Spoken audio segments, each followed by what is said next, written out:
ජන කවියේ කවි 10ක් අපිට නිර්දිෂ්ටයි. මේ කවි 10න් තමයි ඔයාලට අහන සියලුම ප්‍රශ්න අහන්නේ. දැන් පුතේ මෙතන කෙටි ප්‍රශ්න මේ විදිහට ප්‍රශ්න නිර්මාණ වෙයි කියලා අනුමාන කරලා ප්‍රශ්න 20ක් තියෙනවා. මම පුතාලට මේක පොඩ්ඩක් අර සවිස්තරව ලියන්න කියලා කිව්වේ. අපිට මෙතනදී අර රසාස්වාදයක් සපයන්න කියන කොටසට මේ සවිස්තර විස්තර ලියන එක අපිට ගොඩාක් වැදගත්. හැබැයි මෙතන ඔයාලට දීලා තියෙන රසාස්වාදයක් සපයන්න නෙවෙයි. අපි මේකේ ප්‍රශ්න ටික සාකච්ඡා කරලා ඊළඟට කතා කරමු කොහොමද රසාස්වාදයක් සපයන්නේ කියන එක. හරි. පොඩ්ඩක් බලමු පළවෙනි කවිය තියෙනවා. රතු පෑනක් එහෙම අරගෙන හරි දාන්න. ඔයාලා ඒවපේව මම නැවත බලනවා. වැරදෙන් දැන් ලියා ගන්න ඕනේ. පළවෙනි එක. ජන සාහිත්‍ය යනුවෙන් හඳුන්වන්නේ කුමක්ද? ජන සාහිත්‍ය යනුවෙන් හඳුන්වන්නේ. ජන සාහිත්‍ය. දැන් පුතේ අපි පුතාට මතක ඇතිනේ අර අපි කොටස් දෙකකට බෙදුවා. ජන සාහිත්‍ය සහ විදග්ධ සාහිත්‍ය. එතකොට ජන සාහිත්‍ය වශයෙන් අපි කියනවා පුජ්‍යලයා නැත්නම් ජනයා අතරම ගැමි ජනයා අතරම නිර්මාණය වී ගැමි ජනයා අතරම ආරක්ෂා වී පැවතෙන සාහිත්‍යයට ජන සාහිත්‍ය කියලා කියනවා. මෙන්න මේ හා සමාන උත්තරයක් පුතා ලියලා තියෙනවා නම් මේ හා සමාන උත්තරයක් ලියලා තියෙනවා නම් හරි දාගන්න පුළුවන්. ඊළඟ මෙම කවිය තුළින් නිරූපිත සමාජීය වටිනාකම කුමක්ද? දැන් කවිය තමයි රිදියෙන් තනාලා රත්රන් ඔබාලා. මෙන්න මේ ජන කවියේ නිරූපිත සමාජීය වටිනාකම. පුතේ මේ සමාජීය වටිනාකම කිව්වන් පස්සේ අපිට මේ ජන කවිය කියද්දී යම්කිසි දෙයක් සමාජයට දායාද කරන්න පුළුවන්. එහෙම නැත්නම් මේකෙන් උපදේශයක් දෙන්න පුළුවන්. ආන් ඒක අපි සමාජීය වටිනාකම කියලා කියනවා. ජන කවියෙන් අපිට ගන්න පුළුවන් උපදේශ. දැන් මේ ජන කවියෙන් අපිට ගන්න පුළුවන් මොනවද? මේකේ පදයක් තියෙනවා මේ විදිහට. අඩියෙන් අඩියට තාල කියන්නට සබයෙන් අවසර ලැබගත්තේ. අඩියෙන් අඩියට තාල කියන්නට සබයෙන් අවසර. එහෙනම් මේ සබය කිව්වන් පස්සේ පුතේ එතන ගම්ම්‍ය වෙන්නේ නැත්නම් එතන නිරූපණය වෙන්නේ පිරිසක් ඉන්නවා කියන එක. නේද? සබය කිව්වන් පස්සේ පිරිසක් ඉන්නවා කියන එක තමයි නිරූපණය වෙන්නේ. එහෙනම් සහයෝගීතාවය සමානාත්මතාවය නෙවෙයි සහයෝගීතාවය කියලා අපිට ගන්න පුළුවන්. මොකද අර අත්කම් ක්‍රමය කිව්වහම මේ කුඹුරේ කට්ටිය ඔක්කොම එකට එකතු වෙලා ගොයන් කපලා ඊළඟට එයාලා යනවා තවත් කුඹුරකට. මේ විදිහට සහයෝගීතාවෙන් තමයි තමන්ගේ ශ්‍රමය බෙදාගන්නේ. එහෙනම් අපිට මේ ජන කවියේ නිරූපණය වෙන සමාජීය වටිනාකම සමාජීය පසුබිම ගැන කතා කරද්දී සහයෝගීතාවය කියන එක අංක 1ට තියන්න පුළුවන්. ඊළඟට ඔව් ඒක තමයි අපිට ප්‍රධාන වශයෙන්ම ගන්න පුළුවන් සහයෝගීතාවය. හරි මීට වඩා වෙනස් උත්තර ලියලා තියෙනවා නම් පුතේ මම ඒවා වෙනම බලන්නම්. ඊළඟට අංක 2 දෙවෙනි ප්‍රශ්නේ දෙවෙනි කවියට අදාළ ප්‍රශ්න ටික. මෙම කවියේ අන්තර්ගත අනුප්‍රාස උපමා දෙක බැගින් ලියන්න. අනුප්‍රාස උපමා දෙක බැගින් ලියන්න කියලා කියනවා. බලමු. අනුප්‍රාසයක් කියලා කියන්නේ શબ્දයක් අර්ථයක් නැවත නැවත ලියවෙනවා නම් කියවෙනවා නම් අපි ඒකට කියනවා අනුප්‍රාස රසය නැත්නම් අනුප්‍රාසය කියලා. දැන් මේ තුල අනුප්‍රාස තියෙනවා. අපි ලියාගත්ත නේ දේවල්. ඉරට ඉරක් සඳට සඳක් දියට දියක් කෙතට කෙතක්. මේ තමයි අනුප්‍රාස. ඉරට ඉරක් සඳට සඳක් දියට දියක් කෙතට කෙතක්. මේකෙන් දෙකක් ලියාගෙන තියෙනවා නම් හරි. ඊළඟට උපමා හොයාගන්න ලේසි. කොහොමද? සේ වගේ වැනි මේ වගේ නිපාත යොදලා තියෙනවා නම් එතනදී උපමාවක් නිර්මාණය වෙනවා. දැන් මෙතනත් උපමා තියෙනවා. කොහොමද? ඉරට ඉරක් නැත මෙහෙම ඉරක් නැත ඉරිදා පායන ඉර වාගේ. මොකක්ද උපමාව? ඉර වාගේ ඉරිදා පායන ඉර වාගේ සඳුදා පායන සඳ වාගේ. ඔන්න උපමා. මේවා තමයි උපමා. ඊළඟ කැලණි ගඟේ දියවර වාගේ ගොයම් නෙලන මේ කෙත වාගේ. මේවා තමයි උපමා. පුතාලා මේ හතරෙන් දෙකක් ලියලා තියෙනවා නම් හරි දාගන්න. ඊළඟ මෙම කවිය අයත් කවි වර්ගය කුමක්ද? මෙම කවිය අයත් වන්නේ පුතේ නෙළුම් කවි වලට. මතක තියාගන්න මේ නෙළුම් කවි කියද්දි මම ගිය සතිත් ඔයාලට මේ කතාව කිව්වා. ගොඩක් අය පටලව ගන්නවා. ගොඩක් අය පටලව ගන්නේ නෙළුම් කියද්දි පුතේ අර නෙලනවා කියන අර්ථයක් එනවනේ. සමහර අයගේ ඔළුවේ මැවෙනවා නෙළුම් කියද්දි මේ නෙළුම් මල් කඩනවා. එහෙම කවියක්ද? එහෙම නෙවෙයි. නෙළුම් කියන්නේ නෙලනවා කියන අර්ථය එනවා. එහෙනම් මොනවද නෙලන්නේ? වල් පැල ගලවද්දී. ගොයමේ තුල වල් පැල ගලවද්දී, ගොයන් හිටවද්දී මෙන්න මේ වගේ අවස්ථාවල පාළුව තනිකම කාන්සිය මගහරවා ගන්න කියන කවි අපි නෙළුම් කවි විදිහට අර්ථකථනය කරනවා. එහෙනම් මෙතනදී නෙළුම් කවි කියලා කියන්නේ ගොයම හා සම්බන්ධ, ගොයන් හිටවීම හා සම්බන්ධ, ගොයම් වල් පැල ගැලවීම හා සම්බන්ධ කවි. ඒක හොඳට මතක තියාගන්න ඕනේ. සිංහල ජන කවිය තුන්වෙනි ප්‍රශ්නෙට උත්තර. සිංහල ජන කවිය පිළිබඳ හමුවන පැරණිම සාධකයේ කුමක්ද? පැරණිම සාධකය. පුතේ පැරණිම සාධකයේ තමයි පුතාලට මේක ඕනි වෙනවා මේ කොටස් සිංහල භාෂාව නැත්නම් සිංහල සාහිත්‍ය සංග්‍රහය පොතටත් ඕනි වෙනවා. රසස්වාදයටත් ඕනි වෙනවා. මොකද සිංහල සාහිත්‍ය සංග්‍රහයේ ජන කවිය කියන කොටස තියෙනවනේ. හොඳයි. මේ තුන තියෙන පැරණිම සාධකය තමයි පුතේ අටුවාචාර්ය බුද්ධඝෝෂ හාමුදුරුවන්ගේ. අටුවාචාර්ය බුද්ධඝෝෂ හාමුදුරුවන්ගේ පොතක තියෙනවා ඇල් ගෙවිලියක් විසින් නේද? ඇල් ගෙවිලියක් විසින් ගායනා කරන ලද හෙළ ජන ගීයක්. හෙළ කියන වචනේ ඇතුළත් කරන්න ඕනේ. ඇල් ගෙවිලියක් විසින් ගායනා කරන ලද හෙළ ජන ගීයක්. ඒ ගායනා කරන්නේ මොකටද? ජාති ජරා මරණ ව්‍යාධි. ජාති ජරා මරණ ව්‍යාධි කියන මෙන්න මේ කොටස් එකට එකතු කරලා ගායනා කරපු හෙළ ජන ගීයක් අහලා හාමුදුරුවෝ 69ක් රහත් භාවයට පත් වෙලා තියෙනවා. එතන මේ හෙළ ජන ගීය කියන වචනය පුතේ අනිවාර්යෙන් ඔයාලගේ උත්තරය තුල ඇතුළත් වෙන්න ඕනි. හෙළ ජන ගීය. මොකද සිංහල ජන ගීය පිළිබඳව සඳහන් වෙලා තියෙන පැරණිම සාධකයේ මේ අහන්නේ. එහෙනම් හෙළ ජන ගීය ලියවිච්ච කියවිච්ච තැනක් තමයි ඔය අපිට බුද්ධඝෝෂ හාමුදුරුවන්ගේ අටුවාචාර්ය බුද්ධඝෝෂ හාමුදුරුවන්ගේ පොත්වල අපිට හම්බ වෙලා තියෙන්නේ. මෙන්න මේ සමාන දැන් මම මේ කියපු උත්තරේට සමාන උත්තරයක් ඔයාලා ලියලා තියෙනවා නම් අන්න ඒකට හරියක් දාගන්න පුළුවන් ඔයාලට. ඊළඟ මෙම කවියෙන් හමුවන ගොවියා විඳි දුෂ්කරතා මොනවද? කවියෙන් හමුවන ගොවියා විඳි දුෂ්කරතා. පුතේ මේ අර ජන කවියේ ලක්ෂණ ගැන කතා කරද්දී අපි කතා කරන්නේ ජන කවි අව්‍යාජයි නේද? ජන කවිය අව්‍යාජයි. අව්‍යාජභාවය කියන්නේ ගොවියා තමන්ගේ හැඟීම, තමන්ට දැනෙන දේ, තමන්ගේ දුක, තමන්ගේ සතුට, ක්‍රෝධය මේ සියලු දේවල් හැඟීමකින් තොරව වෙනස් කිරීමකින් තොරව ඉදිරිපත් කරලා තියෙනවා.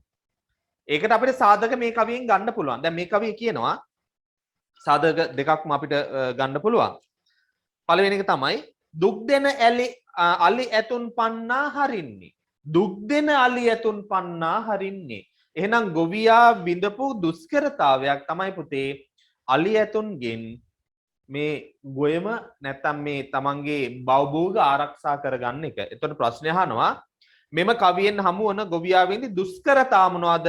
පළවෙනි දුෂ්කරතාවය තමයි තමන්ගේ හේනට නැත්තම් තමන්ගේ බවභෝග විනාශ කරන්න එන අලි ඇතුන්ව පන්නා හරින එක. මේ විදිහට ලිව්වනම් හරි.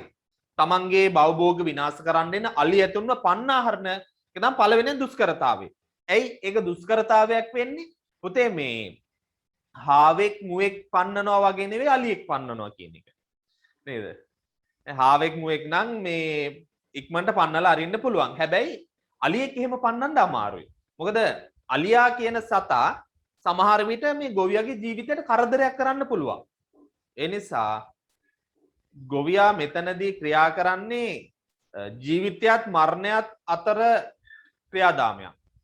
ඒකයි දුෂ්කරතාවයේ උපරිමයෙන්ම කියවෙන තැනක් තමයි මෙන්න මේ කවි පදය. ඊළඟට ගන්න පුළුවන් අපිට දුප්පත්කම නිසයි මම පැල් රකින්නේ. ගොවියා බොහොම අව්‍යාජ ලෙස කියනවා පුතේ තමන්ගේ දුෂ්කරතාවය. ඇයි මට මෙහෙම වුනේ? මට මෙහෙම වෙන්න හේතුව මොකක්ද? මේ අපි කියන්නේ මේ අලි ගහන කැලේ කියලා කියන්නේ මේ කැලේ තුල මට බවභෝග ආරක්ෂා කරන්න වෙන්නේ මේ කාස්ටක පොළවත් එක්ක මට හැප්පෙන්න වෙලා තියෙන්නේ මගේ දුප්පත්කම හින්දා. එහෙනම් ගොවියා අව්‍යාජ ලෙස අදහසක් ඉදිරිපත් කරනවා. මොකක්ද අදහස? තමන්ගේ දුෂ්කරතාවය. තමන් විදි දුෂ්කරතාවය. එහෙනම් මෙන්න මේ පද දෙක ඔයාලා highlight කරලා ලියලා තියෙනවා නම් උත්තරේ හරි. පද දෙක highlight කරලා ලියලා තියෙනවා නම් උත්තරේ හරි. පුතේ මේ නුවන්ගිට මැසේජ් එකක් දැම්මද?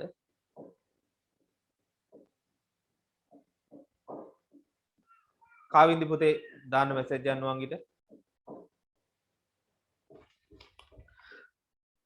ඊළඟට විදග්ධ සාහිත්‍ය යනුවෙන් හඳුන්වන්නේ කුමක්ද?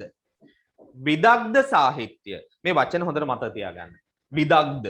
ඒ කියන්නේ උගතුන් විසින්, වියතුන් විසින් නිර්මාණය කරන ලද සාහිත්‍ය විදග්ධ සාහිත්‍ය කියලා කියනවා. වියතුන් විසින්, වියත් මග විසින් එහෙම නෙවෙයි. වියතුන් විසින් නිර්මාණය කරන ලද සාහිත්‍ය විදග්ධ සාහිත්‍ය. ඊළඟ මෙම කවියේ අන්තර්ගත අවිනිශ්චිත භාවය සංකේත මොනවාද? මේ කවිය පුතේ අවිනිශ්චිත භාවයක් පිළිබඳව අන්තර්ගත වෙලා තියෙනවා නේද? මේ කවිය තුල අවිනිශ්චිතයි. මොකද්ද අවිනිශ්චිතේ? කියනවානේ මේ බෝමු ඉදල දලුලාදෝ නොලාදෝ. එහෙනම් පළවෙනි සංකේතය තමයි බෝමු ඉදල. බෝමු ඉදල දලුලන්නත් පුළුවන්, දලු දාන්න නැති වෙන්නත් පුළුවන්. නිකන් අවිනිශ්චිතයි. හැබැයි මේ ගැමියාගේ නැත්නම් මේ තරුණයාගේ හිත දන්නවා බෝමු ඉදල කවදාවත් දලු දාන්නේ නැහැ. එහෙනම් තමන්ගේ හැඟීම් කවදාවත් තමන්ගේ සිතැඟි කවදාවත් ඉෂ්ට වෙන්නේ නැහැ කියන කතාව මෙයාගේ යටිහිත දන්නවා. හරි ඊළඟට පළවෙනි එක බෝමු ඉදල, දෙවෙනි එක කෙකටිය මල නේද? කෙකටිය මලේ වක යන්නේ නැහැ. කෙකටිය මල ඔහොම කෙලින් වෙලා පිපෙන්නේ නැහැ. ඒක හැමදාම වක ගැහිලා තමයි පිපෙන්නේ. හැබැයි වක යනවා ලොකු වතුර පාරකට අහු වුණොත් මේ කෙකටිය මලේ වක යනවා. එහෙනම් කෙකටිය මල ප්‍රශ්නාර්ථයේ සංකේතයක් විදිහට අපිට ගන්න පුළුවන්. ඔන්න මෙතනත් අවිනිශ්චිතතාවය. කෙකටිය මල. දෙවෙනියට කැලණි ගඟ නේද? සංකේතනේ අපි කතා කරේ කැලණි ගඟේ ඔරු පාරු යන්නේ. තොටියා පැද්දොතින් විතරයි කැලණි ගඟේ ඔරුව යන්නේ. තොටියා පැද්දොතින්. තොටියා පදින්නේ නැතුව කැලණි ගඟේ ඔරු පාරු එහාට මෙහාට යන්නේ නැහැ. යාන් එහෙනම් එතනත් අවිනිශ්චිතතාවය ගොඩනගෙන. එහෙනම් පුතාලට මේ කොටස් තුන දෙන්න පුළුවන්. හතරවෙනි එක කියන්නේ හතරවෙනි පදේ අපිට ගන්න බෑ. මොකද කළුගේ නගා මෙහි ඒදෝ නොඒදෝ කියන එක අවිනිශ්චිතතාවයේ සංකේතයක් විදිහට ගන්න බෑ. මොකද අර කලින් කාරණා තුනම කීවේ කළුගේ නගා ගැන යම්කිසි අවබෝධයක් ලබා ගන්න සහ අවබෝධයක් ලබා දෙන්න. නේද? අර පිළිතුරු කවියේ අවසානට කියනවානේ කළුගේ නගා මෙහි එන්නේ නෑකමටයි කියලා. කළුගේ නගා එන්නේ වෙන වෙන දේවල් හිතේ තියාගෙන නෙවෙයි නෑකමට එන්නේ. එහෙනම් තරුණයා දන්නවා මේ අවිනිශ්චිතතාවයේ සංකේත ඉදිරිපත් කිරීම තුලින්ම තමන්ගේ සිතැඟි ඉටු වෙන්න තියෙන සම්භාවිතාව ගොඩාක් අඩුයි කියන කාරණය. ඒකයි අදහස් ප්‍රකාශ කිරීමේදී අව්‍යාජව සහ බොහොම මේ සංගතව අදහස් ඉදිරිපත් කරලා තියෙනවා. හරි උත්තරේ මම මේ කතාව අතරෙන් පොතේ උත්තරෙත් කිව්වා. උත්තරේ තමයි බෝමු ඉදල කෙකටිය මල කැලණි ගඟේ උරුපාරු තම සංකේත.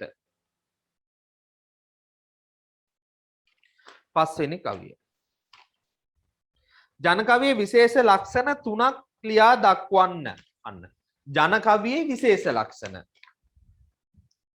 හරි සරලයි. මතක තියාගන්න පුළුවන් ක්‍රම කීපයක් තියෙනවා. පළවෙනි එකම තමයි ජන කවියමයි පුතේ අපිට කියවද්දිම ඕනිම ජන කවියක් කියවද්දිම ඒකේ අදහස අපිට තේරෙනවා. ඒකේ අදහස තේරෙනවා. එහෙනම් අපි ඒකෙන් ගන්න පුළුවන් ජන කවිය සරලයි. ජන කවිය සරලයි. ඔන්න අංක 1. ඊළඟට අදහස් ඉදිරිපත් කිරීම අතින් කිසිම හැඟීමක් නැතුව අදහස කියලා තියෙනවා. ජන ගැමියට දැනෙන්නේ මොන අදහසද? ඒ අදහස ඒ අයුරුම ඉදිරිපත් කරන්න ජන කවිය සමත් වෙනවා. එහෙනම් ජන කවිය අව්‍යාජයි. ඔන්න දෙවෙනි එක. ජන කවිය අව්‍යාජයි. ජන කවිය සරලයි. තව එකක් ගත්තොත් අදහස් ප්‍රකාශ කරද්දී ගැමියා පරිස්සම් වෙලා තියෙනවා තමන්ගේ අදහස උනත් ඒක අර සભ્યත්වයෙන් යුත ඉදිරිපත් කරන්න. එහෙනම් ඒක සංගතයි. සංවරයි. ඔන්න තුන්වෙනි එකට අපි ගන්න පුළුවන් ජන කවියේ සංගතයි සංවරයි. තව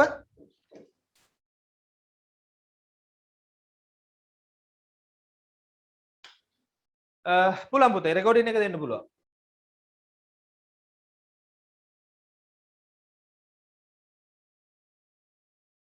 පුළුවන් පූජනේ රෙකෝඩින් එක ගමු අපි. හරි. දැන් ඔන්න මේ සංගතයි ජන කවිය. තව ගත්තොත් ජන කවිය අපි සරල ගැන කතා කරා. සරල තාල ගොඩනගලා තියෙනවා. ජන කවිය සංකීර්ණ තාල නැහැ. ජන කවියේ තියෙන්නේ සරල තාල තියෙන්නේ. එහෙනම් ඒකත් අපිට මේකට උත්තරේ හැටියට ගන්න පුළුවන්. ඊළඟට සරල උපමා භාවිතය ජන කවිය තුල තියෙන්නේ බොහෝම සරල උපමා. දැන් අර කියවන ඉර වාගේ සඳ වාගේ දැන් ඔන්න සරල උපමානේ තියෙන්නේ. ඒ උපමා සියල්ල ගොඩක් වෙලාවට තමන්ගේ අවට පරිසරය තුල ඇහැට දකින්න පුළුවන් දේවල් තමයි උපමාවක් විදිහට ජන කවිය ගත්තේ. ඇහැට දකින්න පුළුවන් දේවල්. හරි. එහෙනම් ඔන්න ඔය ටික අපිට උත්තරේ හැටියට ගන්න පුළුවන්. ඊළඟට මෙම කවියෙන් ඉදිරිපත් වන්නේ කවරෙකුගේ හැඟීමක්ද? මේ කවියෙන් ඉදිරිපත් වන්නේ කාගේ හැඟීමක්ද? මේක තරුණයෙක් තුල තියෙන ප්‍රේමණීය හැඟීමක් තමයි මේ කවිය තුලින් ඉදිරිපත් වන්නේ. තරුණයෙක් තුල තියෙන ප්‍රේමණීය හැඟීමක්. 6 වෙනි කවිය. 6 වෙනි කවියෙන් අහනවා අතීතයේ ජන කවිය සුරකිව පැවතියේ කෙසේද? ජන කවිය ආරක්ෂා වුණේ කොහොමද කියලා අහන්නේ. ජන කවිය ආරක්ෂා වෙන්නේ මුඛ පරම්පරාවෙන්. තවත් විදිහකට කිව්වොත් කටපාඩමින්. කටපාඩමින් තමයි ජන කවිය ආරක්ෂා වුණේ. දැන් පුතේ මේ කටපාඩමින් මේ ජන කවියෙද්දී සමහර තැන්වලද විවිධ පුංචි වෙනස්කම් සිද්ධ වුණා. අකුරු, පුංචි වචන මේ වගේ වෙනස්කම් සිද්ධ වුණා ජන කවිය තුල. ඒකයි මේ ජන කවිය පළාතෙන් පළාතට ප්‍රදේශයෙන් ප්‍රදේශයට වෙනස් වෙන්නේ. හරි. එහෙනම් උත්තරේ වෙනවා මුඛ පරම්පරාවෙන්. එහෙම නැත්නම් කටපාඩමින්. හරි සරලයි. මුඛ පරම්පරාවෙන් එහෙම නැත්නම් කටපාඩමින්. ඊළඟ මෙම කවිය තුලින් නිරූපණය වන ජන කවියා සතු සුවිශේෂාංගය මොකක්ද? මේ කවිය තුලින් නිරූපණය වෙනවා ජන කවියගේ තියෙන සංගත බව. නේද? සාමාන්‍යයෙන් දැන් මෙතන ගැමි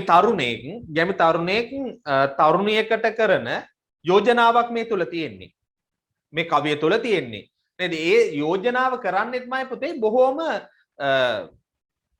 ලයාන්විත විදිහට. බොහොම ආදරණීය නංගී කියලා ආමන්ත්‍රණය කරන්නේ. නේද? කිමද නංගී අවසානට ගොඩනගන කිමද නංගු මේ විදිහ තමයි ආමන්ත්‍රණය කරන්නේ. එහෙනම් ජන කවියා තමන්ගේ අදහස උනත් බොහොම සංගතව බොහොම සංයමයෙන් ඉදිරිපත් කරන්න උත්සාහගෙන තියෙනවා. බොහොම සංයමයෙන්. දැන් මෙතනදී මේකේ පිළිතුරු කවිය තමයි පුතේ මෙතන ගොඩක් වෙලාවට මේ කවිය නිරූපණය කරන්න මේ කවියේ තියෙන අදහස ගන්න අපිට පුළුවන්. පිළිතුරු කවියත් එක්ක. පිළිතුරු කවියෙන් මොකද වෙන්නේ? දැන් අර අම්බලමේ ඉන්න තරුණයා නගේ නැත්නම් නගෝ කියලා ආරාධනා කරනවා අවසානයේදී අම්බලමේ නැවතී ඉඳ යමුද නගෝ කියලා ආරාධනා කරනවා. දැන් අර තරුණිය ඒ ආරාධනාව ප්‍රතික්ෂේප කරන්නේ බොහෝම සංයමයෙන් තමයි ඒ ආරාධනාව ප්‍රතික්ෂේප කරන්නේ. එහෙම නැතුව ළඟ තියෙන ගඩොලක් එහෙම අරගෙන සෙරප්පුවක් එහෙම අරගෙන නේද? පෞරුෂ වචනෙන් බැනලා බොහෝම අසභ්‍ය විදිහට එහෙම නෙවෙයි ආරාධනාව ප්‍රතික්ෂේප කරේ. මේක තමයි ගැමියා තුල තියෙන සංවර බව. මේක තමයි ගැමියා තුල තියෙන සංගත බව. එහෙනම් මේ කවි තුලින්ම මම ඒ කවිය නැවත කියන්න යන්නේ නැහැ. මම ගිය සතියේ පුතාලට කියලා දුන්නා ඒක. හරි. මේ තමයි සංගත භවයේ තියෙන ලක්ෂණ. එහෙනම් පුතේ මේ කවිය හොඳට මතක තියාගන්න. දැන් ඉස්සරහදී ඔයාලට ප්‍රශ්නයක් එනවා. ජන කවියේ සංගත භාවය ගැන නිරූපණය කරන්න විස්තර කරන්න ඔයාලට අහනවා. එතකොට ඔය ජන කවියේ සංගත භාවය ගැන විස්තර කරන්න හොඳම කවියක් තමයි මෙන්න මේ කවිය. හොඳම කවියක්. හරි. මෙම කවිය තුළ නිරූපණය වෙන ජන කවියා සතු සුවිශේෂ ගුණාංගය තමයි සංගත බව. සංගත බව. ඊළඟට ජන කවියට බහුලව වස්තු විශේෂ වී ඇති කාරණා 4ක් දක්වන්න. බහුලව වස්තු විශේෂ වෙන කාරණා. දැන් පුතේ මෙහෙම මතක තියාගන්නකෝ. මිනිහෙක් ඉපදිච්ච දා ඉඳලා මැරෙන මොහොත දක්වා ඒ මිනිසයා ජීවිතය ගත කරන සුවිශේෂී අවස්ථාවන් ජන කවියට පාදක වෙලා තියෙනවා. ඒ අතර විවිධ රැකියා. දැන් ඔයාලට මේක තනිය මේ ප්‍රශ්නේ තේරුම් ගන්න පුළුවන් සහ උත්තර ගොඩනගා ගන්න පුළුවන්. උපතේ සිට මරණය දක්වා අපි ගත කරන විවිධ අවධි තියෙනවා. ආන්ගේ අවධි හා සම්බන්ධව. රැකියා, සෙල්ලම්, ඊට පස්සේ විවිධ සංස්කෘතික අංග, විවිධ හැඟීම් ප්‍රකාශනය, මෙන්න මේ දේවල් ගන්න පුළුවන්. පුජ්‍යල මනෝභාවයන්, විනෝදය, ශෘංගාරය, ඇදහිලි, විශ්වාස, මෙන්න මේ ඕනිම දෙයක් ජන කවිය නිර්මාණය වුණා කියලා කියන්න සාධක විදිහට අපිට ගන්න පුළුවන්. එහෙනම් මම මේ කතා කරපේ වගේ මොකක් හෝ තුනක් නේද? අපි වස්තු විෂයදී කාරණා හතරක්. මොකක් හෝ හතරක් ලියලා තියෙනවා නම් හරි. උත්තරේට හරි දාගන්න පුළුවන්. ඊළඟ මෙම කවි අයත් කවි වර්ගය කුමක්ද? මේ කවි අයත් වෙන්නේ සංවාදාත්මක කවි කියන ගණයට. සංවාදාත්මක කවි.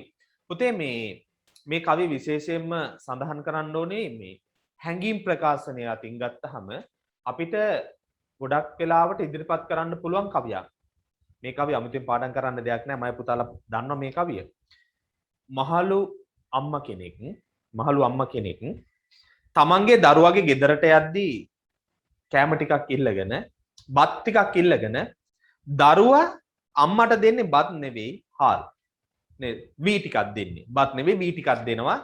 වී දෙකක් දෙනවා. මොකක් හරි බිම්මකින් මැනලා වී දෙකක් දෙනවා. මේ වෙලාවේදී අම්මා තුල හටගන්න ඒ සංවේද ජනක හැඟීම තමයි ඉදිරිපත් වෙලා තියෙන්නේ. අම්මා අහනවා මැනලද පුතේ කිරි දුන්නේ මානුඹට. මේ පදපේලිය පුතේ ගැමියා රචනා කරලා තියෙන්නේ පාඨකයාටත් මේ පදපේලිය කියවද්දි ඒ දුක දැනෙන විදිහට. මේකයි මේ කවියේ තියෙන විශේෂත්වය. මේ පද හතර කියවද්දි පාඨකයාටත් දැනෙනවා මේ පද හතර තුල ඒ අම්මා විඳි වේදනාව සහ ඒ අම්මගේ සිත් ඇවුල ශෝකය පාඨකයාට දැනෙනවා.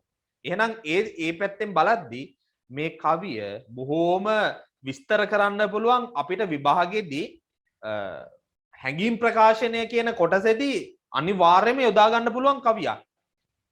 මොකද පාඨකයාට දැනෙන විදිහට මේක රචනා කරලා තියෙනවා. පාඨකයාට දැනෙන විදිහට. ඒකට හේතුවක් තමයි පුතේ අම්මා කියන චරිතය. අම්මා කියන චරිතය ඇත්තටම අපේ ජීවිතවලට සංවේදීම චරිතයනේ. මම මේ පාඩමෙන් චුට්ටක් බහැරට යන්න. අපේ ජීවිතවලට සංවේදී චරිතය. හැබැයි අපි අම්මව එක්තරා රාමුවකට කොටු කරලා තියෙනවා. ඒකට හේතුව පුතේ අපේ ජන සාහිත්‍යයමයි. මොකද පුතාලා සින්දු අහලා තියෙනවානේ මේ ගමට කලින් හිරු මුළුතැන් ගෙට වඩිනා මේ සින්දු අහනවානේ කලාවේ වේදියවර අපේ අම්මා ගමට කලින් හිරු මුළුතැන් ගෙට වඩිනා. ඒ සින්දුව තුල අපේ මිනිස්සුන්ගේ මනස තුල අම්මව රාමුගත කරනවා. අම්මා කියන චරිතය උදේම නැගිටලා කෑම ටික උයලා තමන්ගේ දරුවා වෙනුවෙන් තමන්ගේ ස්වාමියා වෙනුවෙන් දරුවෝ වෙනුවෙන් කැප වෙලා ඉන්න ඕනි චරිතයක් කියන එක රාමුගත කරනවා සමාජයට. එහෙනම් මේ සමාජය තුළ අම්මව දකින්නේ දරුවා වෙනුවෙන්ම තමන්ගේ ස්වාම පුරුෂයා වෙනුවෙන්ම කැප වෙන්න ඕනි චරිතයක් උදේම ගමට කලින් හිරු මුල් තැන් ගෙට වඩිනා මේ විදිහට රාමුගත කරනවා. හැබැයි මේ තුල මේ රාමුගත කිරීම තුල අම්මගේ පැත්තෙන් බැලුවොත් ඒක අම්මට කරන අසාධාරණයක් වෙන්න පුළුවන්. අම්මට කරන අසාධාරණයක් ඒක. අම්මගේ පැත්තේ මොකද අම්මට තියෙන සමහර අයිතිවාසිකම් උල්ලංඝනය වෙලා තියෙනවා. ඒ නිසා සමහර කවි තුලින් අපි අපේ සමාජය තුල මතයක් ගොඩනගනවා. ඒ වගේ කවියක්ම තමයි පුතේ මේ තව ගුරුවරු පිළිබඳව ඔය කවියක් මත ගොඩනගලා තියෙනවා. අර කවියේ තියෙන මේ සින්දුවක් තියෙන අපේ ගුරුතුමා යයි තාමත් ඉස්කෝලේ කියන කතාවේ ඒක ලොකු විස්තරයක් තියෙනවා. මම ඒක දැන් මෙතන කියන්න යන්නේ නැහැ. ඒ වගේ සමාජය තුල මත ගොඩනගනවා. හරි. දැන් මෙතනත් වෙලා තියෙන්නේ අම්මා කියන චරිතය අපිට සංවේදී නිසා අම්මා කියන චරිතය අපිට දැනෙන නිසා අම්මා විදි වේදනාව ඒ ආකාරයෙන්ම අපිට දැනෙනවා. ඒ නිසා මේ කවියා සමත් වෙලා තියෙනවා හැඟීම් දනවන්න හැඟීම් දැනෙන විදිහට ප්‍රකාශනය කරන්න. හරි. ඊළඟට අපි ඊළඟ උත්තරයට යමු. අටවෙනි එක කෙලිසෙල්ලම් ආශ්‍රිතව බිහි වී ඇති ජනකවි වර්ග හතරක් දක්වන්න. කෙලිසෙල්ලම් ආශ්‍රිතව බිහි වී ඇති ජනකවි වර්ග. ලී කෙලි, ඊළඟ ඔලින්ද කෙලි, කලගෙඩි නැටුම්, අංකෙලි, ඔන්චිලි වාරම් මේ දේවල් ගන්න පුළුවන්. මේවර කෙලි ගන්නත් පුළුවන්. ඊළඟට මෙම කවියෙන් නිරූපණය වෙන උපමාව කුමක්ද? අන්න මේ කවියෙන් හරි ලස්සන උපමාවක් නිරූපණය වෙනවා. නේද? මොකක්ද උපමාව? උපමාව තමයි දුනුකේ මලසේ උලුගෙයි ඇඳ පිට. පුතේ මේ මම මේ කවිය ගැන චුට්ටක් විස්තර කරන්න මට එදා කියන්න අමතක වෙච්ච කාරණා කිහිපයක් තියෙනවා. ඒ තමයි මේ කවිය නිරූපණය කරන්නේ නැත්නම් මේ කවියෙන් නිරූපණය වෙන්නේ ගැමි තරුණියක්. ගැමි තරුණියක්. ඇය නිරූපණය කරලා තියෙන ආකාරය අනුව පුතේ අපේ සංස්කෘතිය පිළිබඳව යම්කිසි අදහසක් අපිට ගන්න පුළුවන්. සංස්කෘතිය සිංහල සංස්කෘතිය පිළිබඳව නිරූපණයක් මේ ගැමි තරුණිය තුලින් ගන්න පුළුවන්. ඒ කොහොමද? දැන් මම අර එදත් කියවන ඔයාලට දැන් නම් ඉන්න අය ඔළුවේ නාණ්ඩ යද්දි ෂැම්පු එක නරයි යන්නේ. හැබැයි ඉස්සර අපේ ගැමි කාන්තාවන් අපේ අම්මලා අක්කලා අරන් ගියේ ෂැම්පු එක නෙවෙයි. එයාලා ඒ වෙනුවට දේශීය ඖෂධයක් නිර්මාණය කරගත්තා. ඒ ඖෂධය තමයි මේ දොඩන් කපාලා ඇඹුල් තනාලා. දොඩන් කපාලා ඇඹුල් තනාලා ඔන්න ගානවා නම් ඔළුවට හොඳ ෂැම්පු එකක්. නාණ්ඩ යන සෙටි බලන් කලු සේලේ ඇඳලා නෙරිය තියාලා මිදුලේ සක්මන් කරයි කලු. සේලේ ඇඳලා නෙරිය තියාලා ගැමි සංස්කෘතියේ තියෙන සිංහල සංස්කෘතියේ තියෙන ඇඳුම් පැළඳුම් පිළිබඳව යම්කිසි අදහසක් මෙතනදී දෙනවා. සේලේ දැන් මේ දේවල් පුළුවන් නම් ඉර ගහගෙන ඔයයි ලියා ගන්න. සේලේ ඇඳලා නෙරිය තියාලා. දැන් මොන විදිහටද ගැමි තරුණියක් අවුරුදු කාලෙට අතීතයේ තුලදී ක්‍රියා කරේ කියන කතාව මෙතනදී ගොඩනගනවා. ඊළඟ කියනවා දහසක් දීලා වලලු තනාලා දෑතේ අතලා බලයි කලු. එහෙනම් තරුණියක් ලස්සන වෙන්න දාන ආභරණ අතර වලලු කියන එක සුවිශේෂී අංගයක් ගැමි තරුණියක් තුල. ඉතින් මේ කාන්තාව නැත්නම් මේ තරුණිය ටිකක් වත්පොහොසත් කාන්තාවක්. ඇය ටිකක් සමාජයේ නැත්නම් ගැමි සමාජය තුල යමක්කමක් තියෙන පවුලක දැරිවියක්.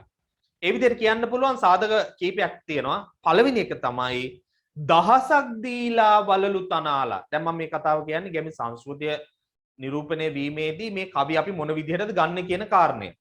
දහසක් දීලා වලලු තනාලා දෑතේ අතලා බලයි කලු.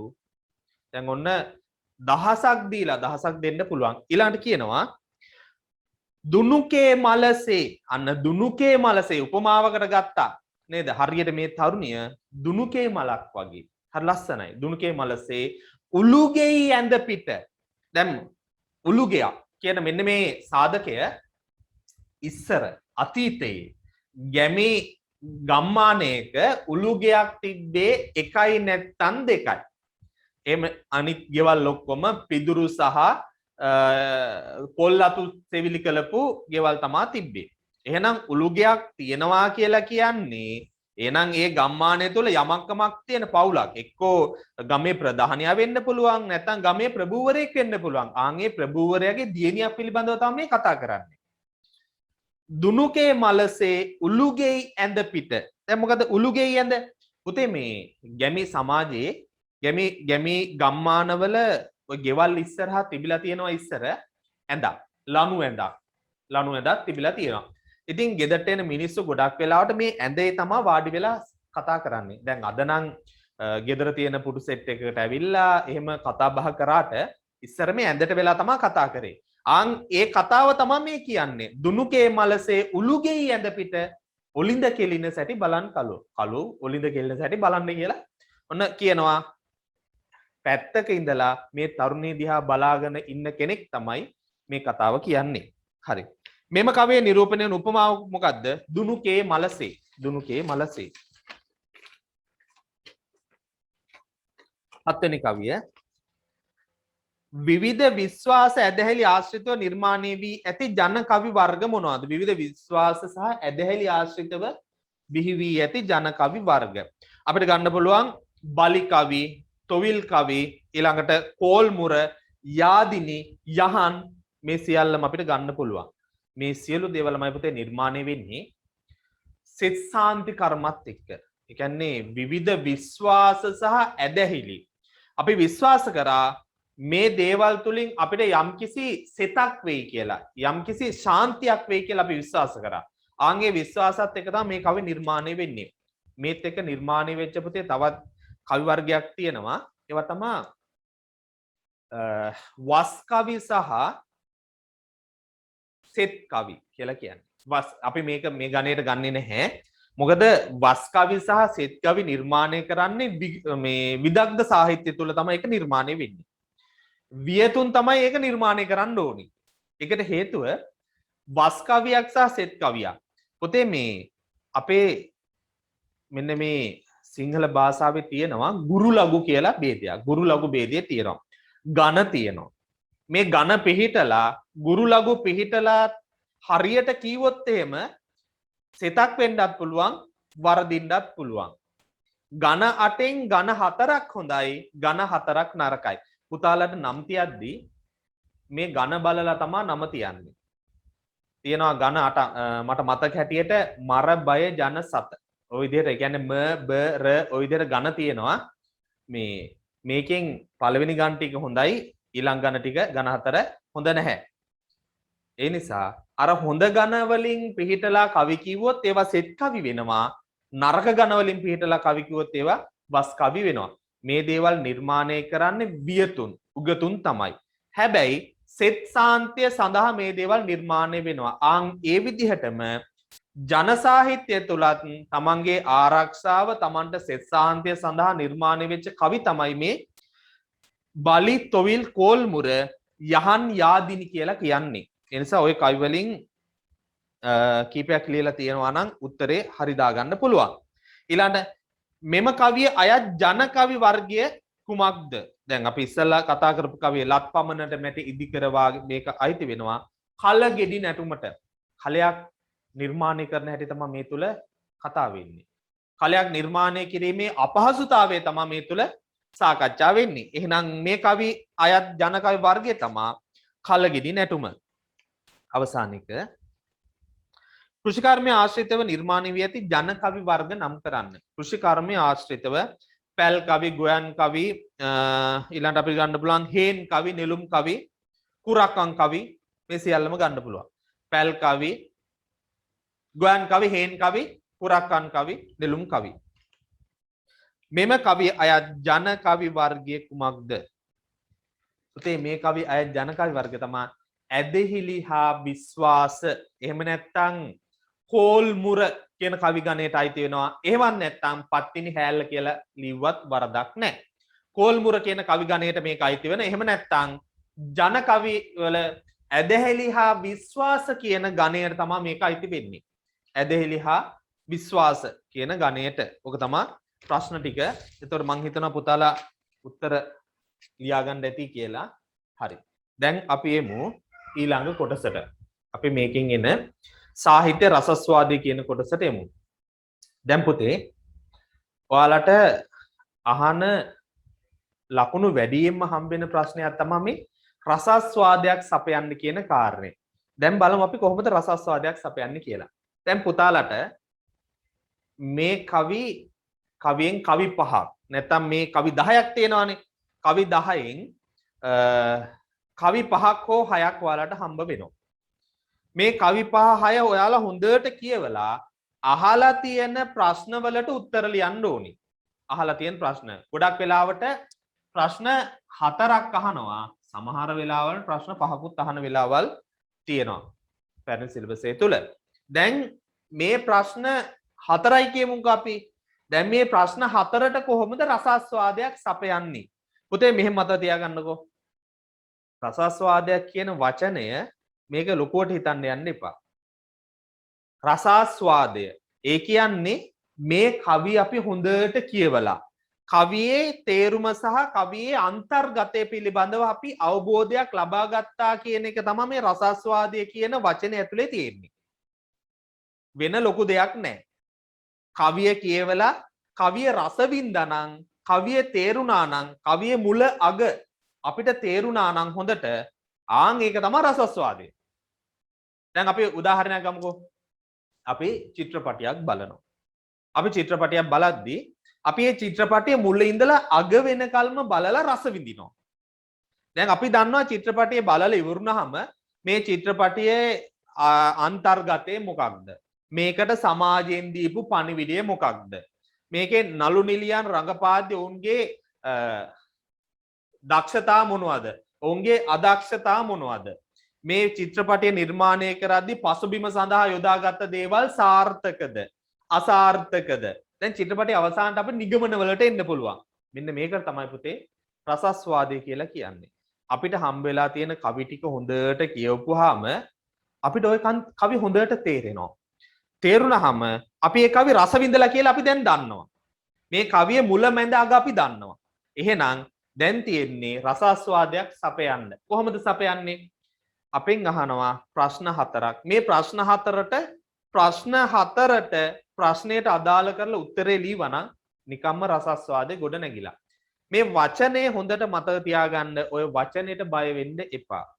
මේ වචනේ අන්තර්ගතය ඔයාලට අන්තර්ගතය තුල තියෙන්නේ වචනේ තේරුම කියන්නේ ඔයාලා මේ කවි පන්තිය පිළිබඳව දන්නවද? මේක රස වින්දද? මේකේ මුලැමැද අග ඔයාලා දන්නවද? ඔච්චරයි ඔය රසාස්වාදේ කියන වචනේ ඇතුලේ තියෙන ප්‍රශ්න ටික. ওই ටික තමයි ඔයාලට එන්නේ. දැන් අපි බලමු අපිට හම්බෙලා තියෙන කවි පන්තිය. මේ කවි පන්තිය ඔයාලට 2020 දී එනවා විභාගෙට. 2020 දී විභාගෙට එනවා කවිත් එනවා පුතේ. කවි 6ක් දෙනවා. කවි 6ක් දීලා අහනවා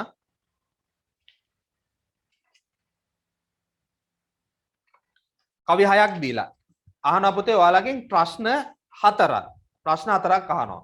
දැන් මේ ආකෘතිය වෙනස් වෙනවා ඔයාලට එද්දී. මොකද ඔයාලගෙන් එන්නේ අලුත් සිලබස් අලුත් ප්‍රශ්න පත්‍ර ව්‍යුහයක් එන්නේ. අලුත් ප්‍රශ්න පත්‍රයක් මේ ආකෘතියට වඩා වෙනස්. 2020 දී අහන්නේ පළවෙනි ප්‍රශ්න. මෙම පද්‍ය මගින් නිරූපණය වන කෘෂිකර්මාන්තයේ අවස්ථා දෙකක් නිදසුන් දෙමින් පැහැදිලි කරන්න. දැන් ඔන්න පුතාලා දන්නවා කෘෂිකර්මාන්තයේ අවස්ථා දෙකක් තියෙනවා මෙතන. පැල් රකින්න එක පිළිබඳව අපිට දෙන්න පුළුවන්. ගොයන් කැපීම පිළිබඳව කතා කරන්න පුළුවන්. නෙළුම් කවි පිළිබඳව කතා කරන්න පුළුවන්. හොඳට මතක තියාගන්න අපි මේ හැම කොටසකටම උදාහරණ දෙකක් දෙනවා. පුංචි උදාහරණ දෙකක් දෙනවා හැම කොටසකටම.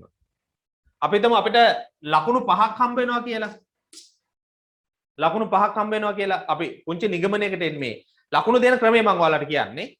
ලකුණු 5ක් හම්බ වෙනවා නම් මේ ලකුණු 5න් ලකුණු 2ක් හම්බ වෙනවා අපි දෙන නිදසුන් වලට. අපි දෙන උදාහරණ වලට ලකුණු 2ක් හම්බ වෙනවා. ඊතුරු ලකුණු 3ම හම්බ වෙන්නේ අපි ਵਿਚාරය කරලා නැත්නම් අපි ලියලා තියෙන කරුණු වලට. ලකුණු 2ක් නිදසුන් වලට, නිදසුන් 2ට ලකුණු 3ක් අපි දීලා තියෙන කරුණු වලට. දැන් නිදසුන් මතක තියාගන්න ඕනිද? නෑ. ඇයි? කවි ටික දීලා තියෙනවා. මේ දීලා තියෙන කවි වලින්ම නිදසුන් දෙකක් දීලා ඔයාලට ලියන්න තියෙන්නේ. ඒ නිසා මේක අමාරු නෑ. අර ਵਿਚාර ලියනවා වගේ පුතේ උද්දෘත කටපාඩම් කරගෙන තියාගෙන ඉන්න දෙයක් නෑ මෙතනදී. උද්දෘත කටපාඩම් කරන්න ඕනි නෑ. ඕනි මොකක්ද? අහලා තියෙන ප්‍රශ්නෙට අදාළව ඔන්න කවි ටික දීලා තියෙනවා. කවි ටිකෙන් නිදසුන් දෙකක් අරගෙන විස්තර කරන්නයි තියෙන්නේ. ඒ නිසා මේ ප්‍රශ්නේ හරිම ලේසි. හරිම ලේසි. ළමයි ගොඩක් ලකුණු ගන්න ප්‍රශ්නයක් මේක. ඒ නිසා මයි පොත වැඩිම ලකුණු දැන් ගිය සැරේ පේපර් එකේ න ලකුණු 25ක් මේ ප්‍රශ්නෙට තියෙනවා. ඔයාලට ඇදී රසාස්වාදය සපයන්න ලකුණු 30ක් හම්බ වෙනවා. වැඩිම ලකුණු තියෙන ප්‍රශ්නේ සහ ලකුණු ගන්නම පුළුවන් ප්‍රශ්නේ ඕක. මොකද උත්තරෙත් දීලා තියෙනවා නම් ප්‍රශ්නෙත් තියෙනවා නම් ප්‍රශ්නේ කියවලා අරගෙන් උත්තරය අරන් ලියන්න බැරි කමක් නැහැ.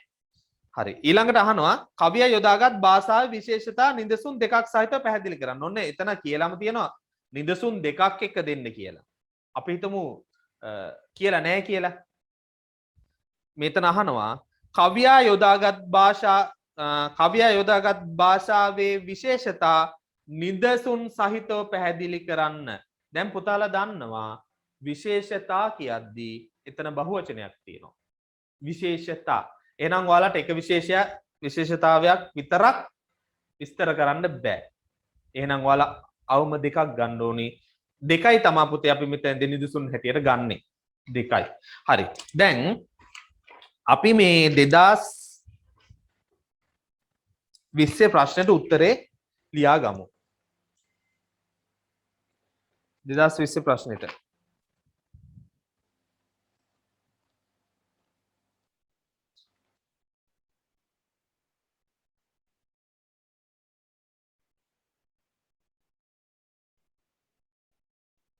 හරි මට විනාඩියක් දෙන්න.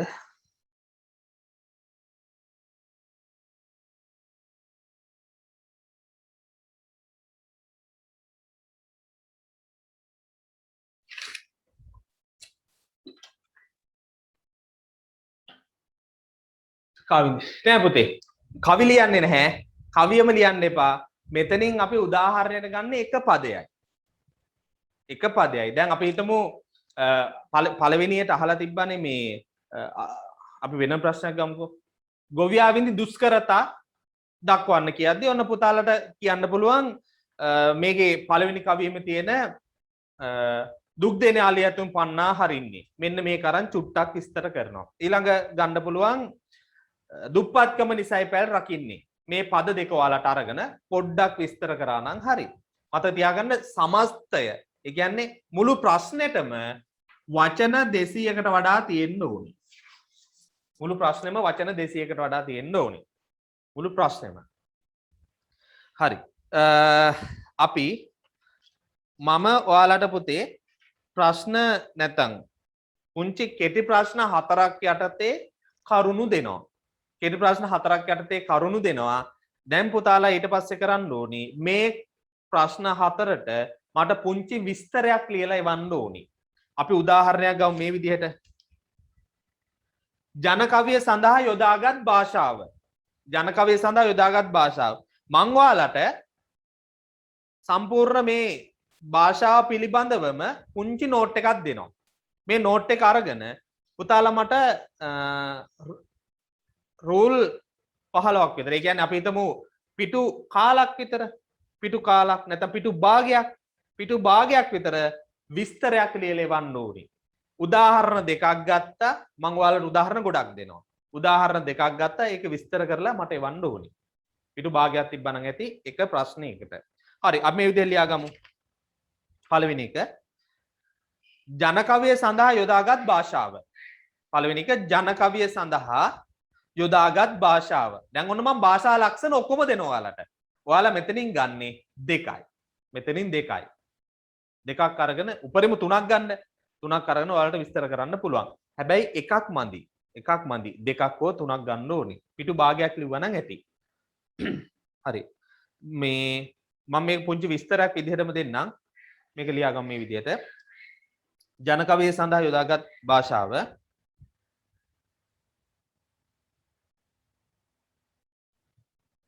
ජන කවිය සඳහා යොදාගෙන ඇති ජන කවිය සඳහා යොදාගෙන ඇති ජන කවිය සඳහා යොදාගෙන ඇති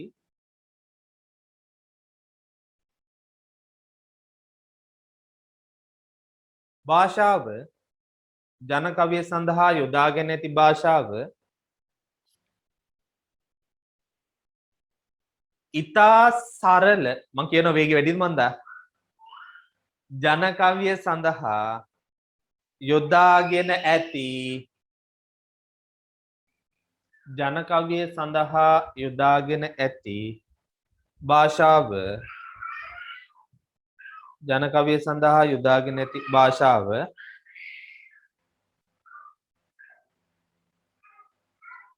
ඉතා සරල භාෂාවකි. ජන කවිය සඳහා යොදාගෙන ඇති භාෂාව ඉතා සරල භාෂාවකි.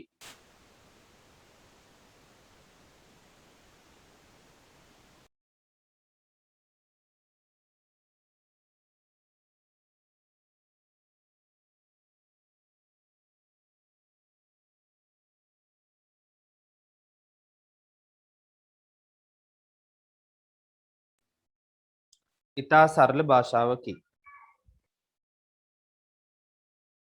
එය ගැමියාටම එය ගැමියාටම එය ගැමියාටම ආවේනික වූවකි. ඒ ගැමියාටම ආවේනික වූවකි.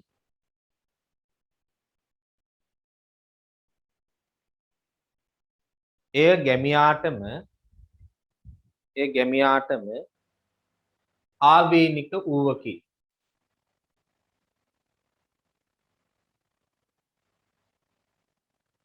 මම මේ දෙන කරුණු හොඳට ඔළුවට අරගෙන ලියන්නේ.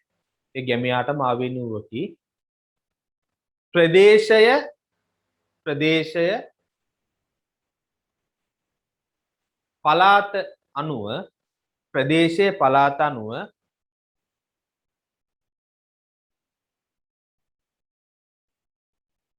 ප්‍රදේශය පළාත අනුව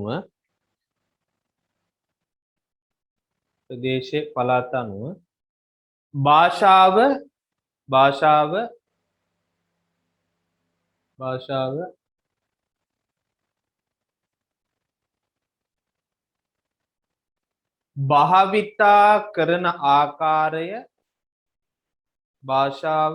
භාවිතා කරන ආකාරය ප්‍රදේශයේ පළාත අනුව භාෂාව භාවිතා කරන ආකාරය වෙනස් විය හැකිය. ප්‍රදේශයේ පළාත අනුව භාෂාව භාවිතා කරන ආකාරය වෙනස් විය හැකිය. ඊළඟ අපි මෙහෙම ලියමු. රූලක් අත්හරින්න පුතේ. රූලක් අත්හැරලා තරු ලකුණක් දාලා ලියා ගන්න. මම දැන් පොයින්ට් එක විතරයි ඔයාලට දෙන්නේ. මේ පොයින්ට් අරගෙන එක ප්‍රශ්නයකට පිටු භාගයක් උත්තරේ මට ලියලා වන්න ඕනේ. පිටු භාගයක් ලියනවා කියන්නේ ඒ හැටි දැන් ඔයාලා විචාර ලියන ඔයාලට පිටු භාග මොකද උත්තරක් දීලා තියෙනවනේ. උත්තර දීලා තියෙන නිසා හොඳට මතක තියාගන්න මයි පුතේ මේ ප්‍රශ්නෙට ලකුණු 30 ගන්නවා කියන එක අමාරු දෙයක් නෙවෙයි. අමාරු දෙයක් මේක හරිම ලේසි. මොකද කවි ටිකක් දීලා තියෙනවා නම් ඒ කවි ටික ඇතුලේ උත්තර ටිකත් අපිට ගන්න පුළුවන් නම් ඔයාලට ලියන්න විතරයි පුතේ තියෙන්නේ. ගොඩක් ළමයි මේ රසාස්වාදය කියන වචනෙට බය වෙලා ඉන්නේ. රසාස්වාදයක් සපයන්න ටිකක් ගැඹුරු වචනයක් රසාස්වාදයක් සපයන්න. බැරි වෙලාවත් ඕක දීලා තිබ්බනම් පුතේ ඉහත කවි පන්ති ඇසුරෙන් පහත සඳහන් ප්‍රශ්න සඳහා පිළිතුරු සපයන්න. උඩ පැනගෙන ලියනවා. ඉතින් ඔය කතාවම තමයි මේ රසාස්වාදයක් සපයන්න කියලා අහන්නේ. අපේ උන් අර පදයට බය වෙලා ඉන්නේ. නෑ අහන්නේ ඉහත කවි දැන් ඔයාලා මෙහෙම මතක තියාගන්නකො. ඉහත කවි පන්තිය ඇසුරෙන් පහත සඳහන් ප්‍රශ්න වලට පිළිතුරු සපයන්න. මේ වගේ ප්‍රශ්නයක් තමයි ඔය ඇහෙන්නේ.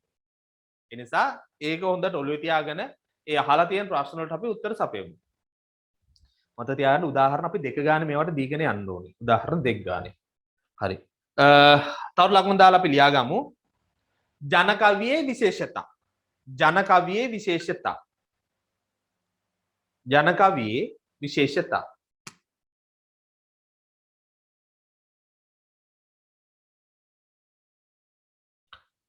එක අංක 1 සරල බව. දැන් මෙතන මේ ජන කවියේ විශේෂතා කියද්දි පුතේ මම එක වචනයක් මට අඩු වුණා. මොකද්ද? ජන කවියේ භාෂාවෙහි විශේෂතා.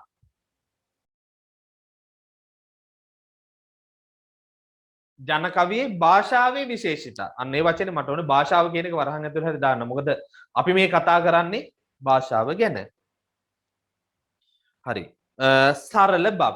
සරල බව ඉස්සරහින් දාමු අපි. උදාහරණ තුනක් ලියාගමු. එක දොඩම් කපාලා ඇඹුල් තනාලා. හරි සරල වචන ටිකක් තියෙන්නේ. දොඩම් ඇඹුල් ඕවා ගැමි සමාජයේ කතා වෙන වචන නේද? දොඩම් කපාලා ඇඹුල් තනාලා. මේ පද තුල තියෙන නැත්නම් මේ පද්‍ය පන්තිය තුල තියෙන පුතේ ඕනිම පදයක් මේ සරල බව කියන එකට උදාහරණ වශයෙන් ඔයාලට ගන්න පුළුවන්. ඕනිම පදයක්. ඒ තරමටම ජන කවිය සරලයි. භාෂාව සරලයි.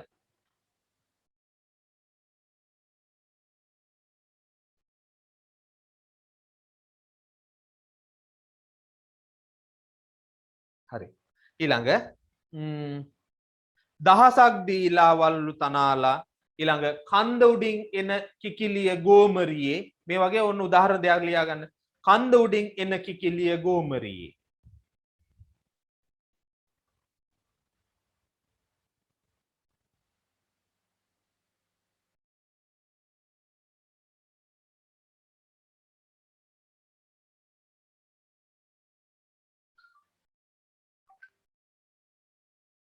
කන්ද උඩින් එන කිකිලිය ගෝමරියේ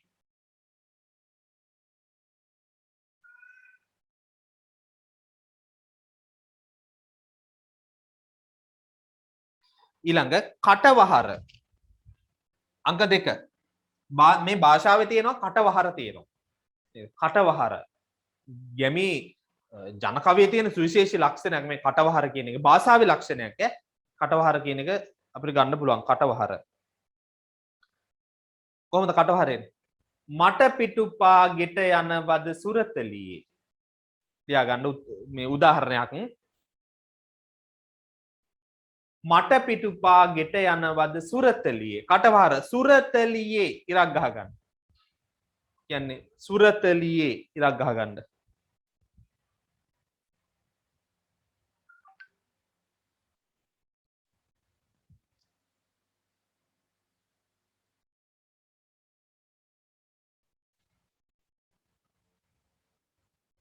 ඊළඟ ගන්ධෝ නොගන්ධෝ කියලා සිතුනි මට. කටවහර මේ යෙදිච්ච තැන ගන්නවද නැද්ද?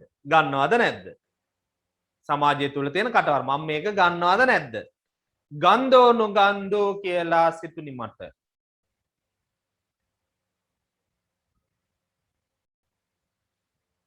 ඔය කටවහර යෙදිච්ච තැන. තව එකක් අපිට ගන්න පුළුවන් පුතේ. දුප්පත්කම නිසයි මම පැල් රකින්නේ.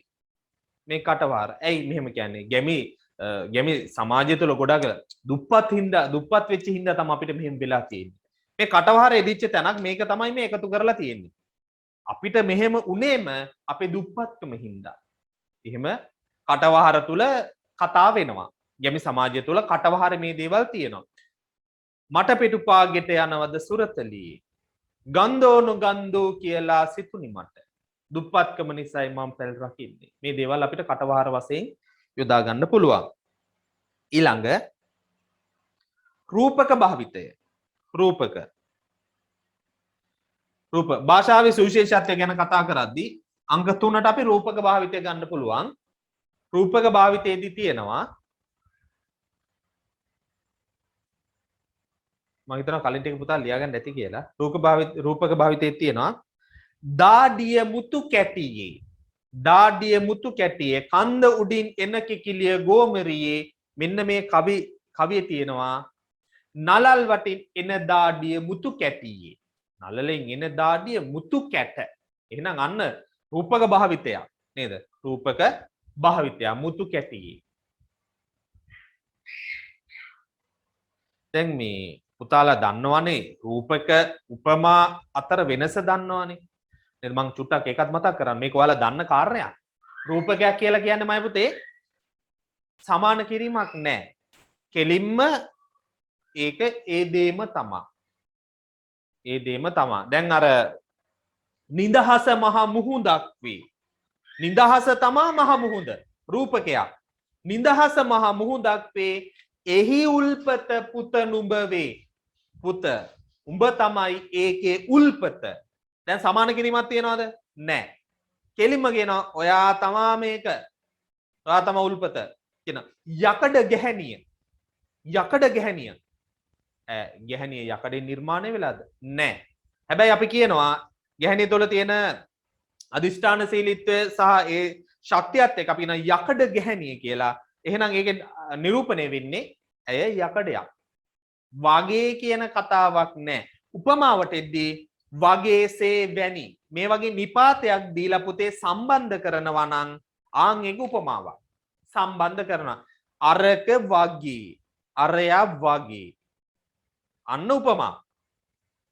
ඒවා තමයි උපමා කියලා කියන්නේ. එහෙනම් රූපකයක් කියන්නේ කෙලින්ම දාඩිය මුතු කැටියේ. දාඩිය මුතු කැට. හැබැයි උපමාවට එද්දී වගේ කියන නිපාත අපිට ගොඩනගා ගන්න පුළුවන්. දැන් මේකෙත් අපිට උපමා තියෙනවානේ. දුනුකේ මලසේ ඉරට ඉරක් නැත මෙහෙම ඉරක් නැත ඉරිදා පායන ඉර වාගේ සඳ වාගේ අන්න වාගේ ඒව උපමා. හරි. එහෙනම් රූපක එකයි අපිට මෙතනදී හම්බෙන්නේ. දාඩිය මුතු කැටියේ. හරි. අපි ඊළඟට පුළුවන් හතරවෙනි එකට ගමු අපි උපමා භාවිතය. උපමා භාෂාවේ තියෙන සුවිශේෂත්වය පෙන්වන්න පුළුවන් එකක් තමයි උපමා. උපමා මොනවාද? දුනුකේ මලසේ. දුනුකේ මලසේ. දුනුකේ මලක් වගේ කියන කතාව මේ තියෙන්නේ. දුනුකේ මලසේ. දුනුකේ මලසේ. ඉරිදා පායන ඉර වාගේ. ඉරිදා පායන ඉර වාගේ. දුනුකේ මලසේ ඉරිදා පායන ඉර වාගේ. ඊළඟ සඳුදා පායන සඳ වාගේ. සඳුදා පායන සඳ වාගේ.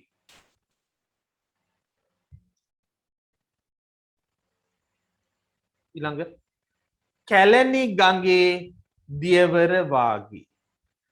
කැලණි ගඟේ දියවර වාගේ. කැලණි ගඟේ දියවර වාගේ. ගොයන් නෙලන මේ කෙත වාගේ. මම අපහු කියාගෙන යන්නම්. දුනුකේ මලසේ දුනුකේ මලසේ ඉරිදා පායන ඉර වාගේ. ඉරිදා පායන ඉර වාගේ. සඳුදා පායන සඳ වාගේ. කැලණි ගඟේ දියවර වාගේ. ගොයම් නෙලන මේ කෙත වාගේ. ගොයම් නෙලන මේ කෙත වාගේ. ඊළඟ අනුප්‍රාස භාවිතය. අනුප්‍රාස. අනුප්‍රාස භාවිතය අපි ලියාගමු මෙහෙම. ඉරට ඉරක් සඳට සඳක් දියට දියක් කෙතට කෙතක්. ඔය තමයි අනුප්‍රාස භාවිතය.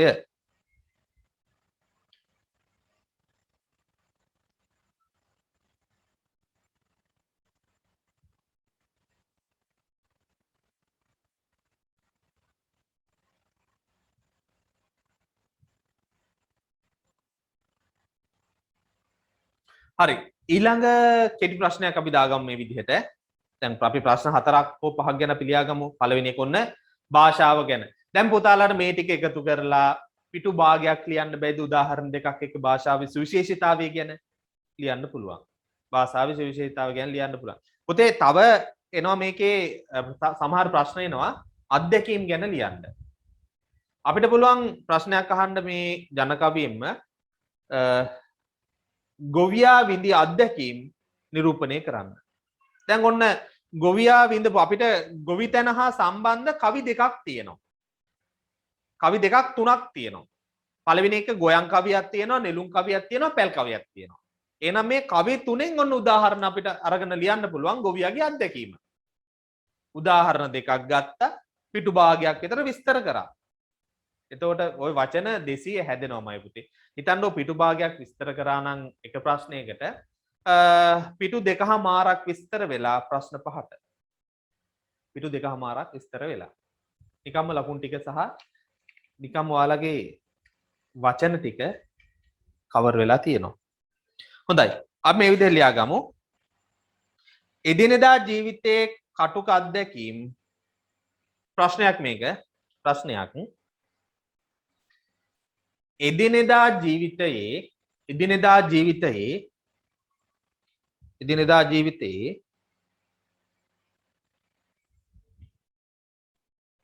එදිනෙදා ජීවිතයේ කටුක අත්දැකීම් එදිනෙදා ජීවිතයේ කටුක අත්දැකීම් එදිනෙදා ජීවිතයේ කටුක අත්දැකීම් ජන කවියා එදිනෙදා ජීවිතයේ කටුක අත්දැකීම් ජන කවියා නිරූපණය කළ ආකාරය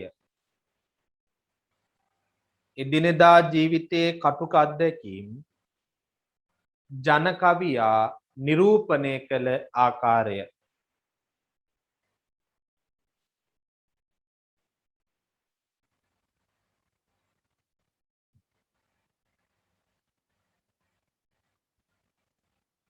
එදිනෙදා ජීවිතයේ කටුක අත්දැකීම් ජන කවියා නිරූපණය කළ ආකාරය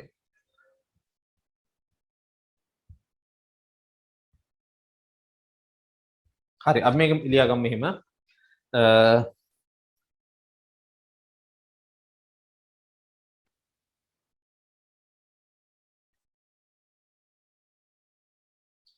ගැමි ජනතාව ගැමි ජනතාව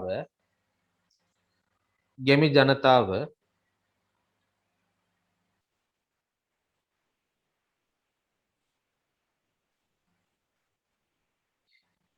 එදිනෙදා ජීවිතයේදී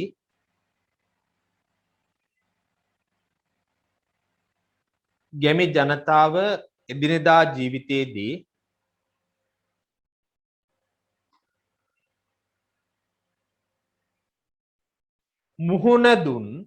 මුහුණ දුන් ගැමි ජනතාව එදිනෙදා ජීවිතයේදී මුහුණ දුන් කටුක අත්දැකීම්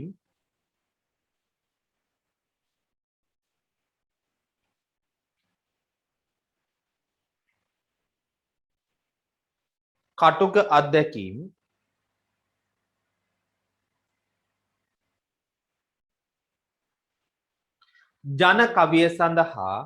ජන කවිය සඳහා එදිනෙදා ජීවිතයේ මුහුණ දුන් කටුක අත්දැකීම් ජන කවිය සඳහා යොදාගෙන තිබේ. ජන කවිය සඳහා යොදාගෙන තිබේ.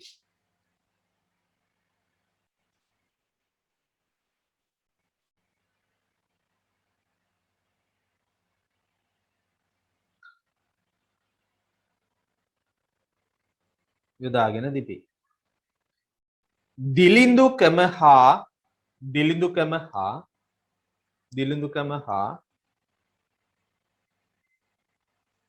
දිලිඳුකම හා පාරිසරික සාධක දිලිඳුකම හා පාරිසරික සාධක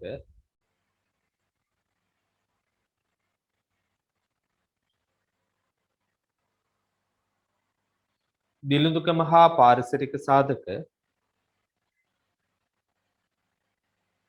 දිලිඳුකම හා පාරිසරික සාධක හේතුවෙන් දිලිඳුකම හා පාරිසරික සාධක හේතුවෙන්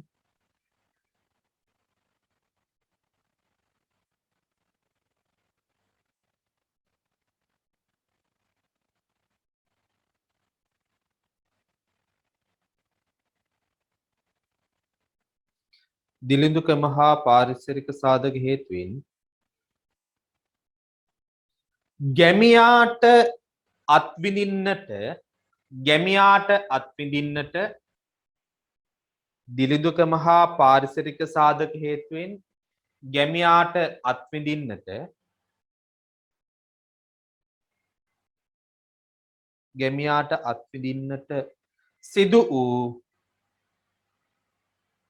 ගැමියාට අත්විඳින්නට සිදු වූ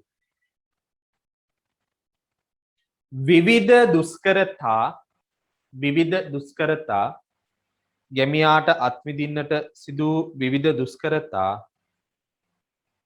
මෙන්ම ගැමියාට අත්විඳින්නට සිදු විවිධ දුෂ්කරතා මෙන්ම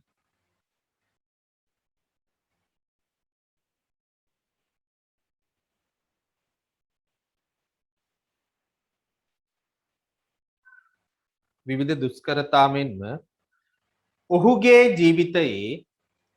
ඔහුගේ ජීවිතයේ විවිධ දුෂ්කරතා මෙන්ම ඔහුගේ ජීවිතයේ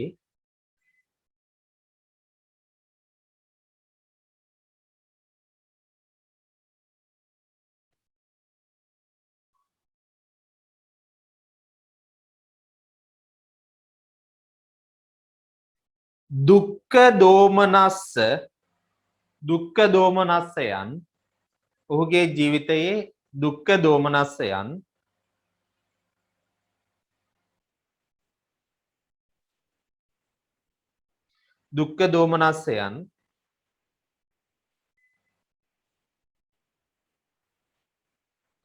ඉතා නිර්ව්‍යාජ ආකාරයෙන්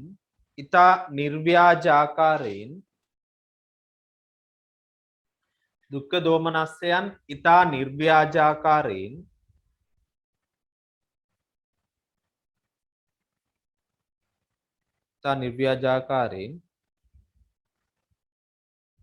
ප්‍රකාශ කිරීමට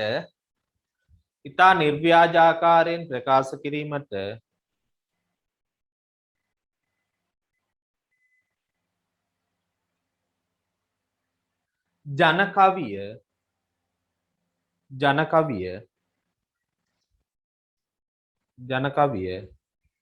ඉතා නිර්ව්‍යාජ ආකාරයෙන් ප්‍රකාශ කිරීමට ජනකවිය ඉවහල් වී ඇත. නැත්නම් ඉවහල් කරගෙන ඇත. ජනකවිය ඉවහල් වී ඇත.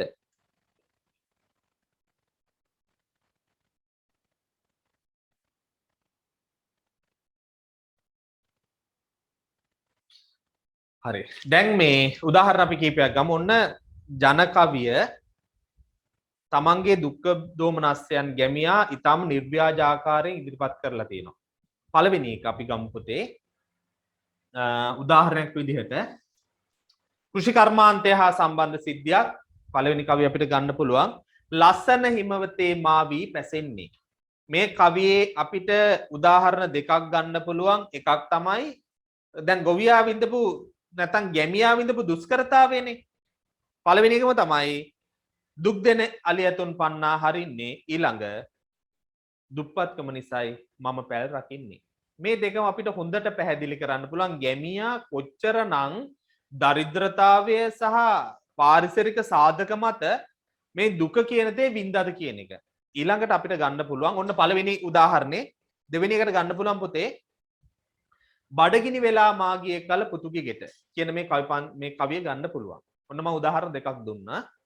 බඩගිනි වෙලා මාගිය කල පුතුගේට මේ කවියේම තියෙනවනේ පුතේ අම්මා බඩගිනි වෙලා පුතුගේ ගෙට යන්නේ අම්මා බඩගිනි වෙලා පුතාගේ ගෙට යන්නේ අම්මා දරිද්‍රතාවය නැත්තම් මේ බඩගින්න ඉවසාගත නොහැකිව ඒ සාධකයේ තුලම තියෙනවා. විතක්ෂණ ලියාගන්න උදාහරණ දෙක පළවෙනි එක තමයි පළවෙනි කවිය. මේක අපි කොටස් දෙකක් තිබ්බා ගත්තා. ලස්සන හිමවතේ මා වී පැසෙන්නේ කියන කොටස් දෙකක් ගත්තා. එකක් දුක් දෙන ඇලියතුන් පන්නා හරින්නේ ඊළඟ දුප්පත්කම නිසායි මම පැල් රකින්නේ. අන්න ඒක ලියාගන්න. හරි. දෙවෙනි උදාහරණයට මම දුන්න පුතාලට බඩගිනි වෙලා මාගියේ කල පුතුගේ ගෙට. දැන් මේ කවිය තුලම අම්මා විඳපු දරිද්‍රතාවය නැත්තම් අම්මා විඳපු දුක තියෙනවා.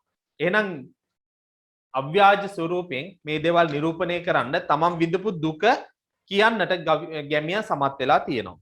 දැන් මෙතන තියෙන එදිනෙදා ජීවිතයේ කටුක අත්දැකීමක්.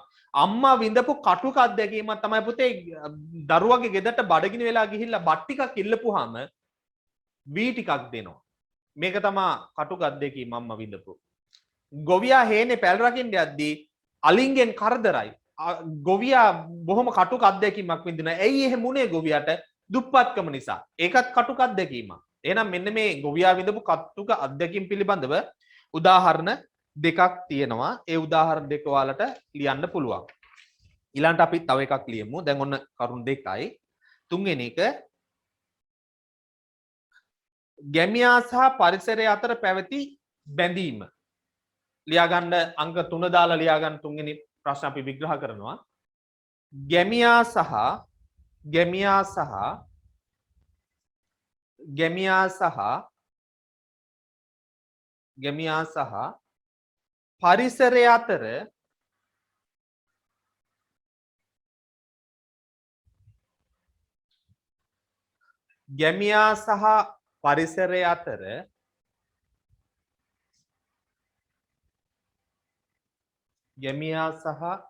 පරිසරය අතර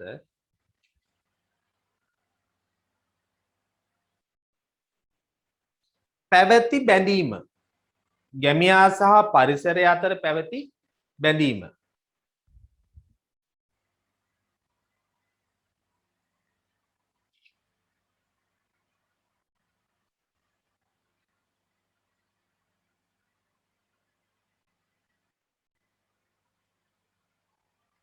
හරි. දැන් පළවෙනියටම කියන්න පුළුවන් ජන කවිය තුලින් නිරූපණය වෙන්නෙම ගැමියා පරිසරයත් එක්ක බැඳිලා තිබ්බ ආකාරයම තමයි. මේ ජන කවි තුලින් සියලුම ජන කවි තුලින් නිරූපණය වෙනවා ගැමියා පරිසරයත් එක්ක කොච්චර බැඳීමකින් හිටියද කියන කාරණේ. හරි අපි මේක මේ විදිහට ලියා ගමු.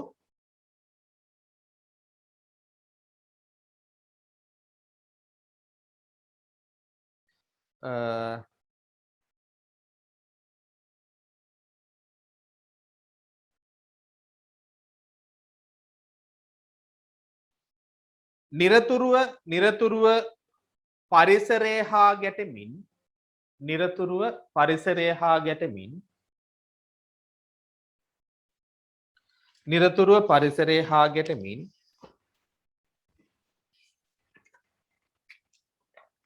නිරතුරුව පරිසරය හා ගැටෙමින්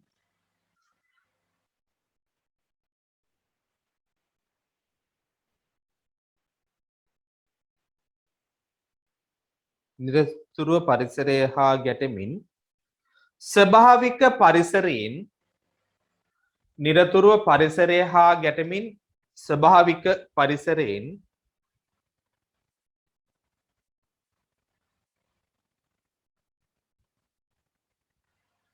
ස්වභාවික පරිසරයෙන් ලැබූ පීඩා ස්වභාවික පරිසරයෙන් ලැබූ පීඩා නිරතුරුව පරිසරය හා ගැටෙමින් ස්වභාවික පරිසරයෙන් ලැබූ පීඩා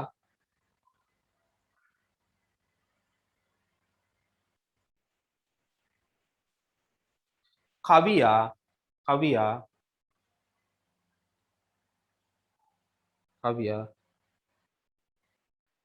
අව්‍යාජ අයුරින් කවියා අව්‍යාජ අයුරින් නිරූපණය කරයි. නිරතුරුව පරිසරය හා ගැටෙමින් ස්වභාවික පරිසරයෙන් ලැබූ පීඩා කවියා අව්‍යාජ අයුරින් නිරූපණය කරයි. අව්‍යාජ අයුරින් නිරූපණය කරයි.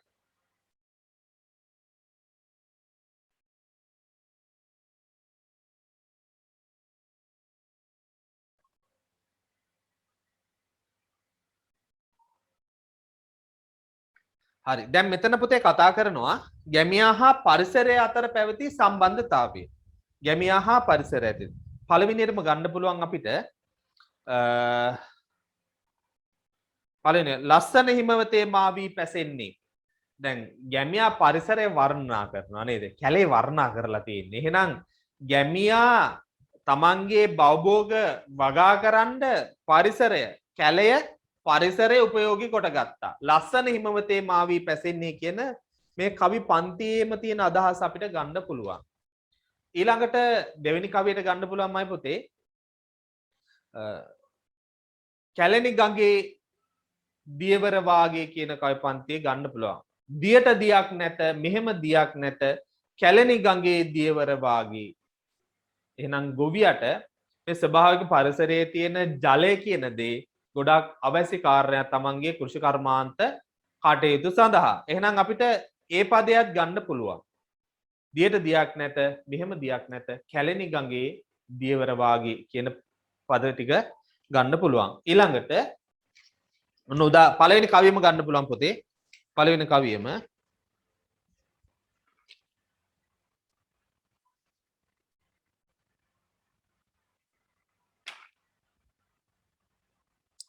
ඒ ටික ගන්න පුළුවන්. ඕනනම් මේ දොඩන් කපාලා ඇඹුල් තනාලා ওই පදෙත් ගන්න පුළුවන්. මොකද ස්වභාවික පරිසරයේ තියෙන විවිධ දේවල් තමන්ගේ ජීවිතවලට එකතු කරගත් ආකාරය නිරූපණය කරලා තියෙනවා. පරිසරය හා සැබැඳි සම්බන්ධතාවය. පරිසරයේ තියෙන විවිධ අමුද්‍රව්‍ය උපයෝග කරගෙන තමන්ගේ අවශ්‍යතාවයන් සඳහා යොදාගත් අවස්ථාවක්. දොඩන් කපාලා ඇඹුල් තනාලා නාන්ට යන සැටි බලන් කළු. මේක අපිට ගන්න පුළුවන්. ඔන්න උදාහරණ කීපයක්ම තියෙනවා. මේ උදාහරණ ටික යොදා ගන්න පළවෙනි කවියම ගන්න පුළුවන් පුතේ. ලස්සන හිමවතේ මා වී පැසෙන්නේ දුක් දෙන අලි ඇතුන් පන්නා හරින්නේ. රැක්මෙන දෙවියනේ වෙලබත් බුදින්නේ දුප්පත්කම නිසායි මම පැර රකින්නේ. දුක් දෙන අලි ඇතුන්. දැන් මේකත් ගොවියා සහ පරිසරය අතර සම්බන්ධතාවයක් නේද පුතේ? ඇයි සතා සිව්පාවා සහ ගොවියා පිළිබඳව කතා කරනවා. ගොවියාට කොච්චර සතා සිව්පාවගෙන් කරදරද කියන කාරණේ කියනවා මේ තුල. එහෙනම් ඔන්න පළවෙනි කවිය ගන්න පුළුවන්. අර ඊළඟ කියපු පද දෙකම අපිට ගන්න පුළුවන්. පරිසරය හා පැවැති සම්බන්ධතාවය විස්තර කරන්න. ඊළඟ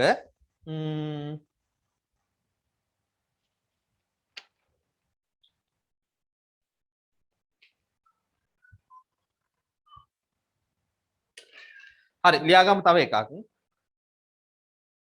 ජනකවයෙන් නිරූපිත කෘෂිකර්මාන්තය ආශ්‍රිත අවස්ථා. ජනකවයෙන් නිරූපිත කෘෂිකර්මාන්තය ආශ්‍රිත අවස්ථා. ජනකවයෙන් නිරූපිත කෘෂිකර්මාන්තය ආශ්‍රිත අවස්ථා.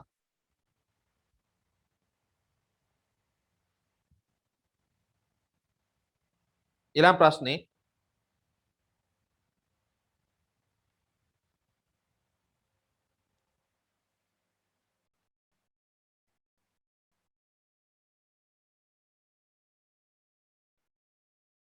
හරි මං පොයින්ට් එක විතරක් දෙන්නම්.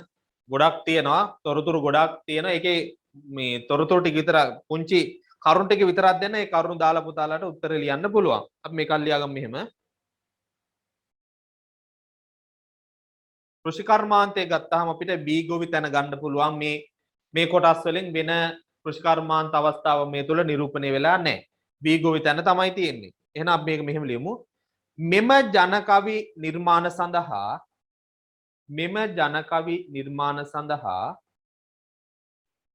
මෙම ජනකවි නිර්මාණ සඳහා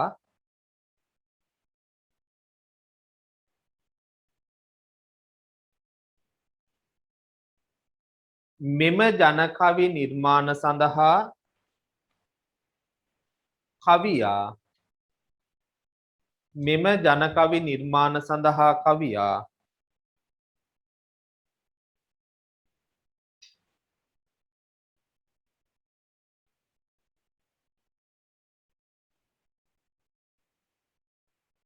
කවියා B ගොවිතැනේ අවස්ථා B ගොවිතැනේ විවිධ අවස්ථා B ගොවිතැනේ විවිධ අවස්ථා යොදාගෙන තිබේ. B ගොවිතැනේ විවිධ අවස්ථා යොදාගෙන තිබේ.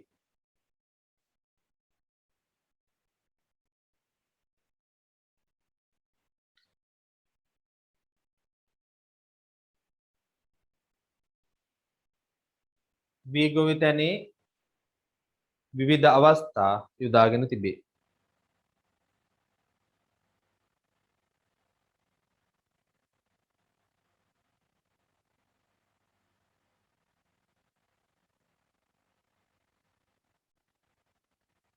හරි. තරු ලකුණු දාලා ලියා ගන්න පුතේ. තරු ලකුණු දාලා ලියා ගන්න මෙහෙම. ලස්සන හිමවතේ මා වී පැසෙන්නේ. ලස්සන හිමවතේ මා වී පැසෙන්නේ. ලස්සන හිමවතේ මා වී පැසෙන්නේ.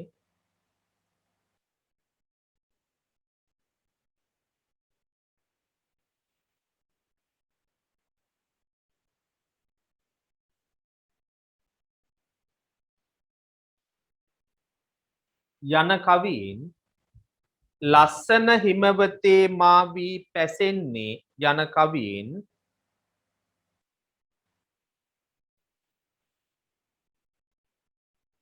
ලස්සන හිමවතේ මා වී පැසෙන්නේ යන කවියෙන්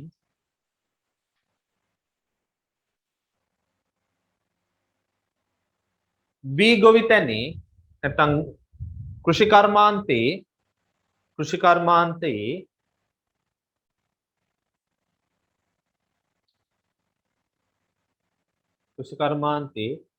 පැල් රැකීමේ අවස්ථා පැල් රැකීමේ අවස්ථාව කෘෂිකර්මාන්තයේ පැල් රැකීමේ අවස්ථාව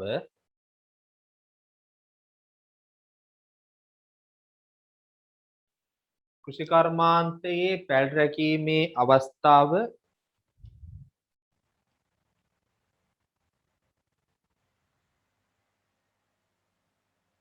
නිරූපණය කර තිබේ. කෘෂිකර්මාන්තයේ පැල් රැකීමේ අවස්ථාව නිරූපණය කර තිබේ.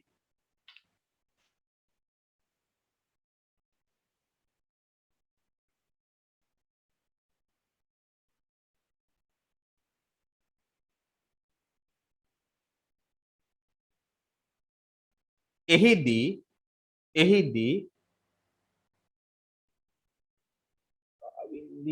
පුතේ මම දැක්කේ නෑ මේ පුතාගේ මැසේජ් එක කාවින්දී මං පුතා අහන්නේ ප්‍රශ්නේ වෙන්නේ නැති ජන කවියෙන් නිරූපිත කෘෂිකර්මාන්තයේ ආශ්‍රිත අවස්ථා ජන කවියෙන් නිරූපිත කෘෂිකර්මාන්තයේ ආශ්‍රිත අවස්ථා ජන කවියෙන් නිරූපිත කෘෂිකර්මාන්ත ආශ්‍රිත අවස්ථා හරි පුතේ මම දැක්කේ නෑ ඔයාගේ ප්‍රශ්නේ දැක නැහැ වෙලෙම උත්තර දෙනවා හරි අපි ලියපු ඡේදයට මෙහෙම ලියාගෙන යමු එහිදී වී ගොවිතැනේදී නැත්නම් එහිදී ගොවිතැනේදී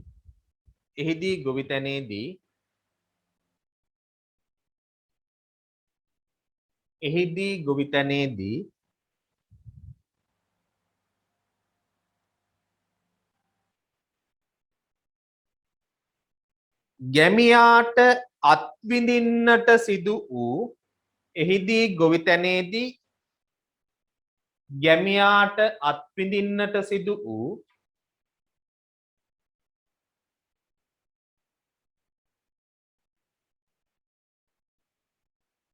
එහිදී ගොවිතැනේදී ගැමියාට අත්විඳින්නට සිදු වූ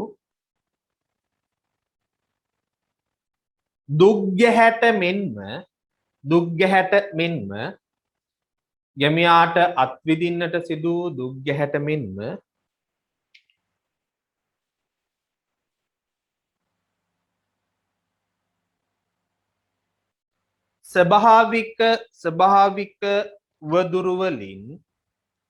ස්වභාවික උවදුරු වලින් අතින් දුක් ගැහැට මෙන්ම ස්වභාවික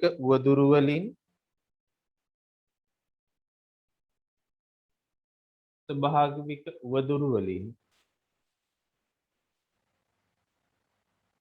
ඇතිවන පීඩාද ස්වභාවික උවදුරු වලින් ඇතිවන පීඩාද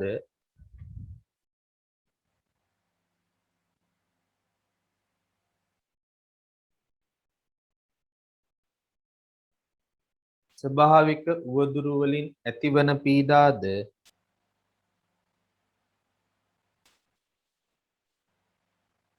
මනවින් නිරූපණය කරයි. ස්වභාවික උවදුරු වලින් ඇතිවන පීඩාද මනවින් නිරූපණය කරයි.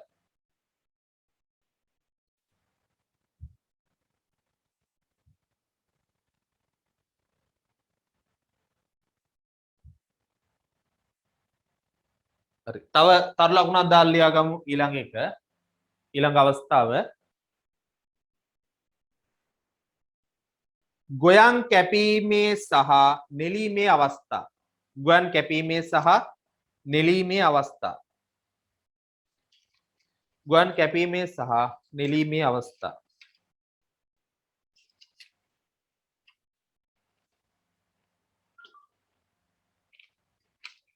ගොයන් කැපීමේ සහ නෙලීමේ අවස්ථා. පුතේ අර දෙවෙනි කවි දෙකම ගන්න පුළුවන්. 2 3 කියන කවි දෙකම ගන්න පුළුවන්. රිදියෙන් තනාලා රත්රන් ඔබාලා ඒ කවිය ගන්න පුළුවන්. ඉරට ඉරක් නැත මෙහෙම ඉරක් නැත කියන කවිවල නිරූපණය වෙනවා. ගොයන් කැපීමේ සහ නෙලීමේ අවස්ථා. ඔයාලට හම්බෙලා තියෙන කවි පන්තියෙන් ගොයම හා කෘෂිකර්මාන්තය හා සම්බන්ධ වෙච්ච කවි තුනයි තියෙන්නේ. පළවෙනි කවිය සහ කවි තුනයි තියෙන්නේ. එකක් තමා ලස්සන හිමවතේ කියන කවිය. ඊළඟට රිදියෙන් තනාලා රත්රන් ඔබාලා ඊළඟ කවිය තමයි ඉරට ඉරක් නැත. මෙන්න මේ කවි තුන. මේ කවි තුන කෘෂි කර්මාන්තයට සම්බන්ධයි. කෘෂි කර්මාන්තය හා සම්බන්ධ ඔයාලගෙන් උත්තරයක් ඇහුවොත් ඔය කවි තුන එකට එකතු කරලා පුතේ උත්තර ලියන්න පුළුවන්. ඊළඟ අපි තව එකක් ලියා ගමු. ජන කවිය අව්‍යාජත්වය. ජන කවියේ අව්‍යාජත්වය. ජන කවියේ අව්‍යාජත්වය ගැන චුට්ටක් ලියා ගමු.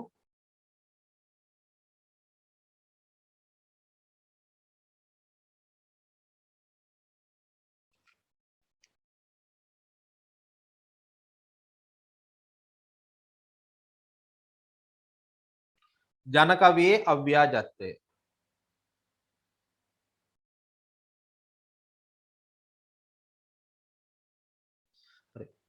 තරු ලකුණු දාලා ලියා ගමු අපි මෙහෙම. තමන් විඳි දුක් සහගත බව, තමන් විඳි දුක් සහගත බව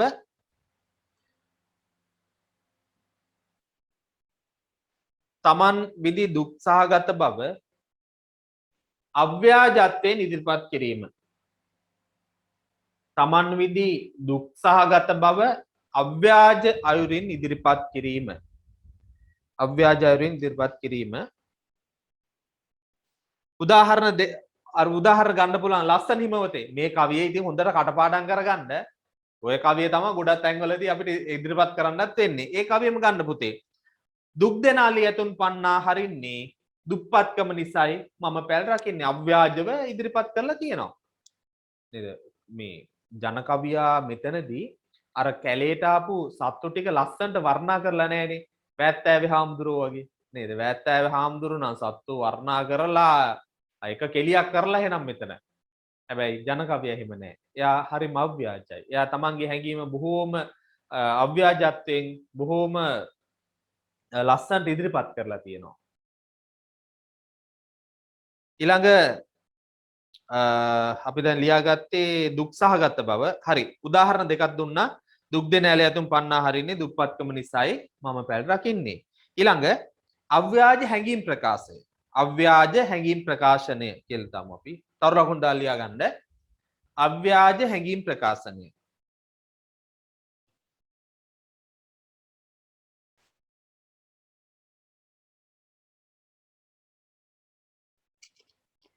මේකට උදාහරණ මම කීපයක්ම දෙනවා. පළවෙනි කවිය තමයි පුතේ බෝමු ඉදල දලුලාදෝ නොලාදෝ. මේකේ අව්‍යාජ හැඟීමක් තියෙන්නේ. නේද? කළුගෙනඟා එයිද නැද්ද කියන හැඟීම තරුණයෙක් තුළ ඇතිවෙච්ච හැඟීම ඉදිරිපත් කරලා තියෙනවා. මේ කවිය පුතාලට ගන්න පුළුවන් උදාහරණයකට. ඊළඟ ගොවියා තුළ හටගත්ත සන්තෝෂය. තමන්ගේ ගොයම දැකලා නැත්නම් තමන්ගේ කුඹුර දැකලා ඇතිවෙච්ච උද්දාමයේ තියෙනවා. ඇතිවෙච්ච උද්දමනේ එහෙමනේ බෑ උද්දාමය. හරි.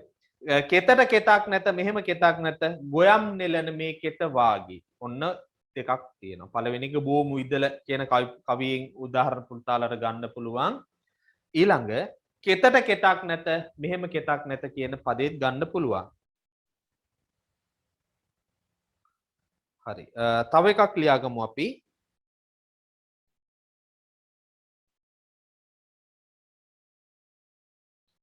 මහලු මවකගේ තරු ලකුණු දාලා ලියා ගන්න. මහලු මවකගේ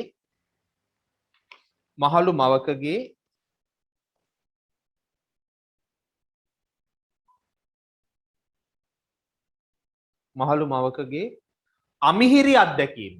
මහලු මවකගේ අමිහිරි අත්දැකීම අව්‍යාජත්වයෙන් ඉදිරිපත් කිරීම. මහලු මවකගේ අමිහිරි අත්දැකීම අව්‍යාජත්වයෙන් ඉදිරිපත් කිරීම. මහලු මවකගේ අමිහිරි අත්දැකීම අව්‍යාජත්වයෙන් ඉදිරිපත් කිරීම.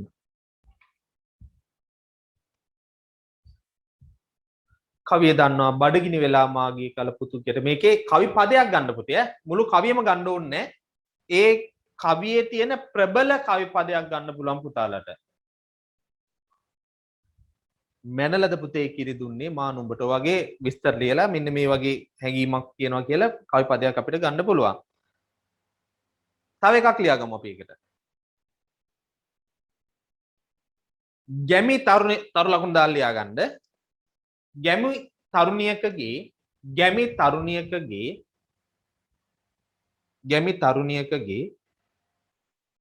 සුන්දරත්වය ගැමි තරුණියකගේ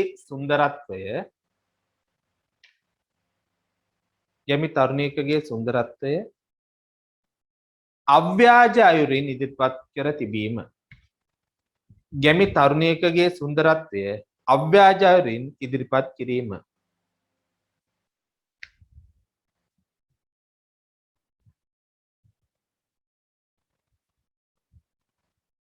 කවිය දොඩන් කපාලා ඇඹුල් තනාලා නාන්ට යන හැටි බලන් කලු. මෙන්න මේ කවිය ගන්න පුළුවන්. හරි. දැන් ඔන්න පුතාලා මම ප්‍රශ්න දෙකක් දෙනවා ලියලා එවන්න. පළවෙනි ප්‍රශ්නේ තමයි දැන් මම දීලා තියෙන කොටස් වලට පිටු භාගයක විස්තරයක් ලියලා එවන්න. මේක තමයි රසස්වාදය. පිටු භාගයක. ඔන්න මම උත්තරත් දීලා තියෙනවා. පුතාලාට තියෙන මේ උත්තර ටික අරගෙන ඔයාලගේ තවත් අතින් මේකට දාලා තව වෙන කරුණු තියෙනවා නම් ඒ දේවලුත් එකතු කරලා මේකට තවත් අදහස් ටිකක් ගලපලා පිටු භාගයකට වඩා වැඩි වුණත් කමක් නැහැ. පිටු භාගයකට වඩා වැඩි වෙන්න ලියන්න. මේ කරුණු පහටම මට ලියලා එවන්න ඕනේ. ඊළඟට මම තව ප්‍රශ්නයක් දෙනවා.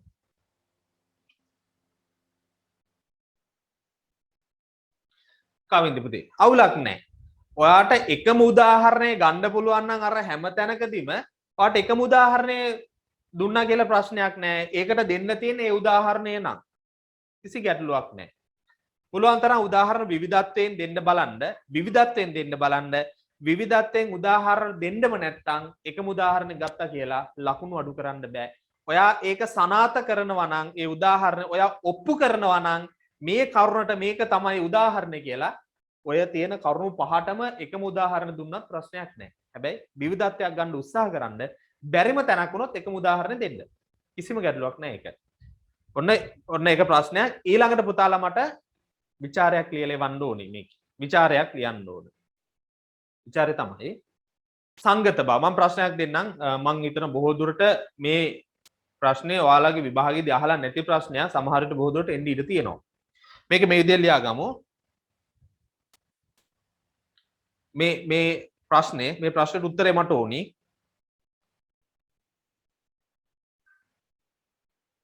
සංගත ලෙස අදහස් ඉදිරිපත් කිරීමට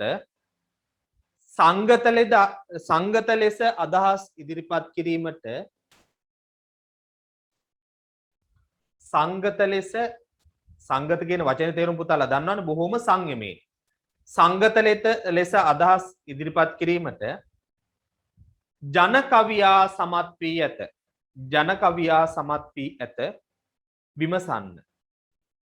සංගත ලෙස අදහස් ඉදිරිපත් කිරීමට ජන කවියා සමත් වී ඇත විමසන්න.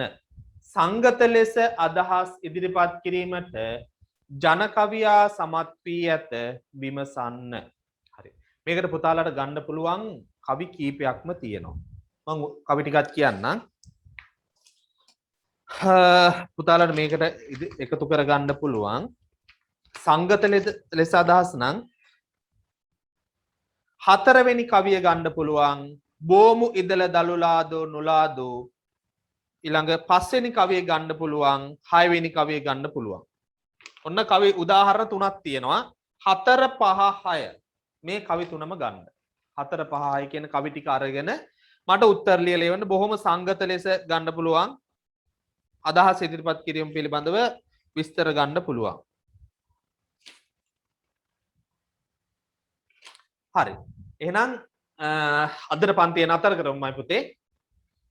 ලබන සතියේ ඔයාලට අලුත් ටියුට් එක හම්බ වෙනවා. ටියුට් එකත් එක්ක දැන් print කරගන්න පුළුවන් නේ ටියුට් නේද? ටියුට් එකත් එක්ක මම ප්‍රශ්න පත්‍ර ටිකත් ඔයාලට ගෙනල්ලා දෙන්නම්. ප්‍රශ්න පත්‍ර කීපයක්ම තියෙනවා. ඒ ප්‍රශ්න පත්‍ර ටිකයි ටියුට් එකයි ඔයාලට ලැබෙන්න සලස්වනවා. මට මේ ප්‍රශ්න ටිකට උත්තර ලියලා එවන්න ඕනේ. අනිවාර්යෙන් උත්තර ලියලා එවන්න ඕනේ. ලබන සතියේ වෙන්න කලින් මම බලාපොරොත්තු වෙන උත්තර. හරි. එහෙනම් අද නතර වෙමු අපි. හැමෝටම තෙරුවන් සරණයි. අයබෝවන්.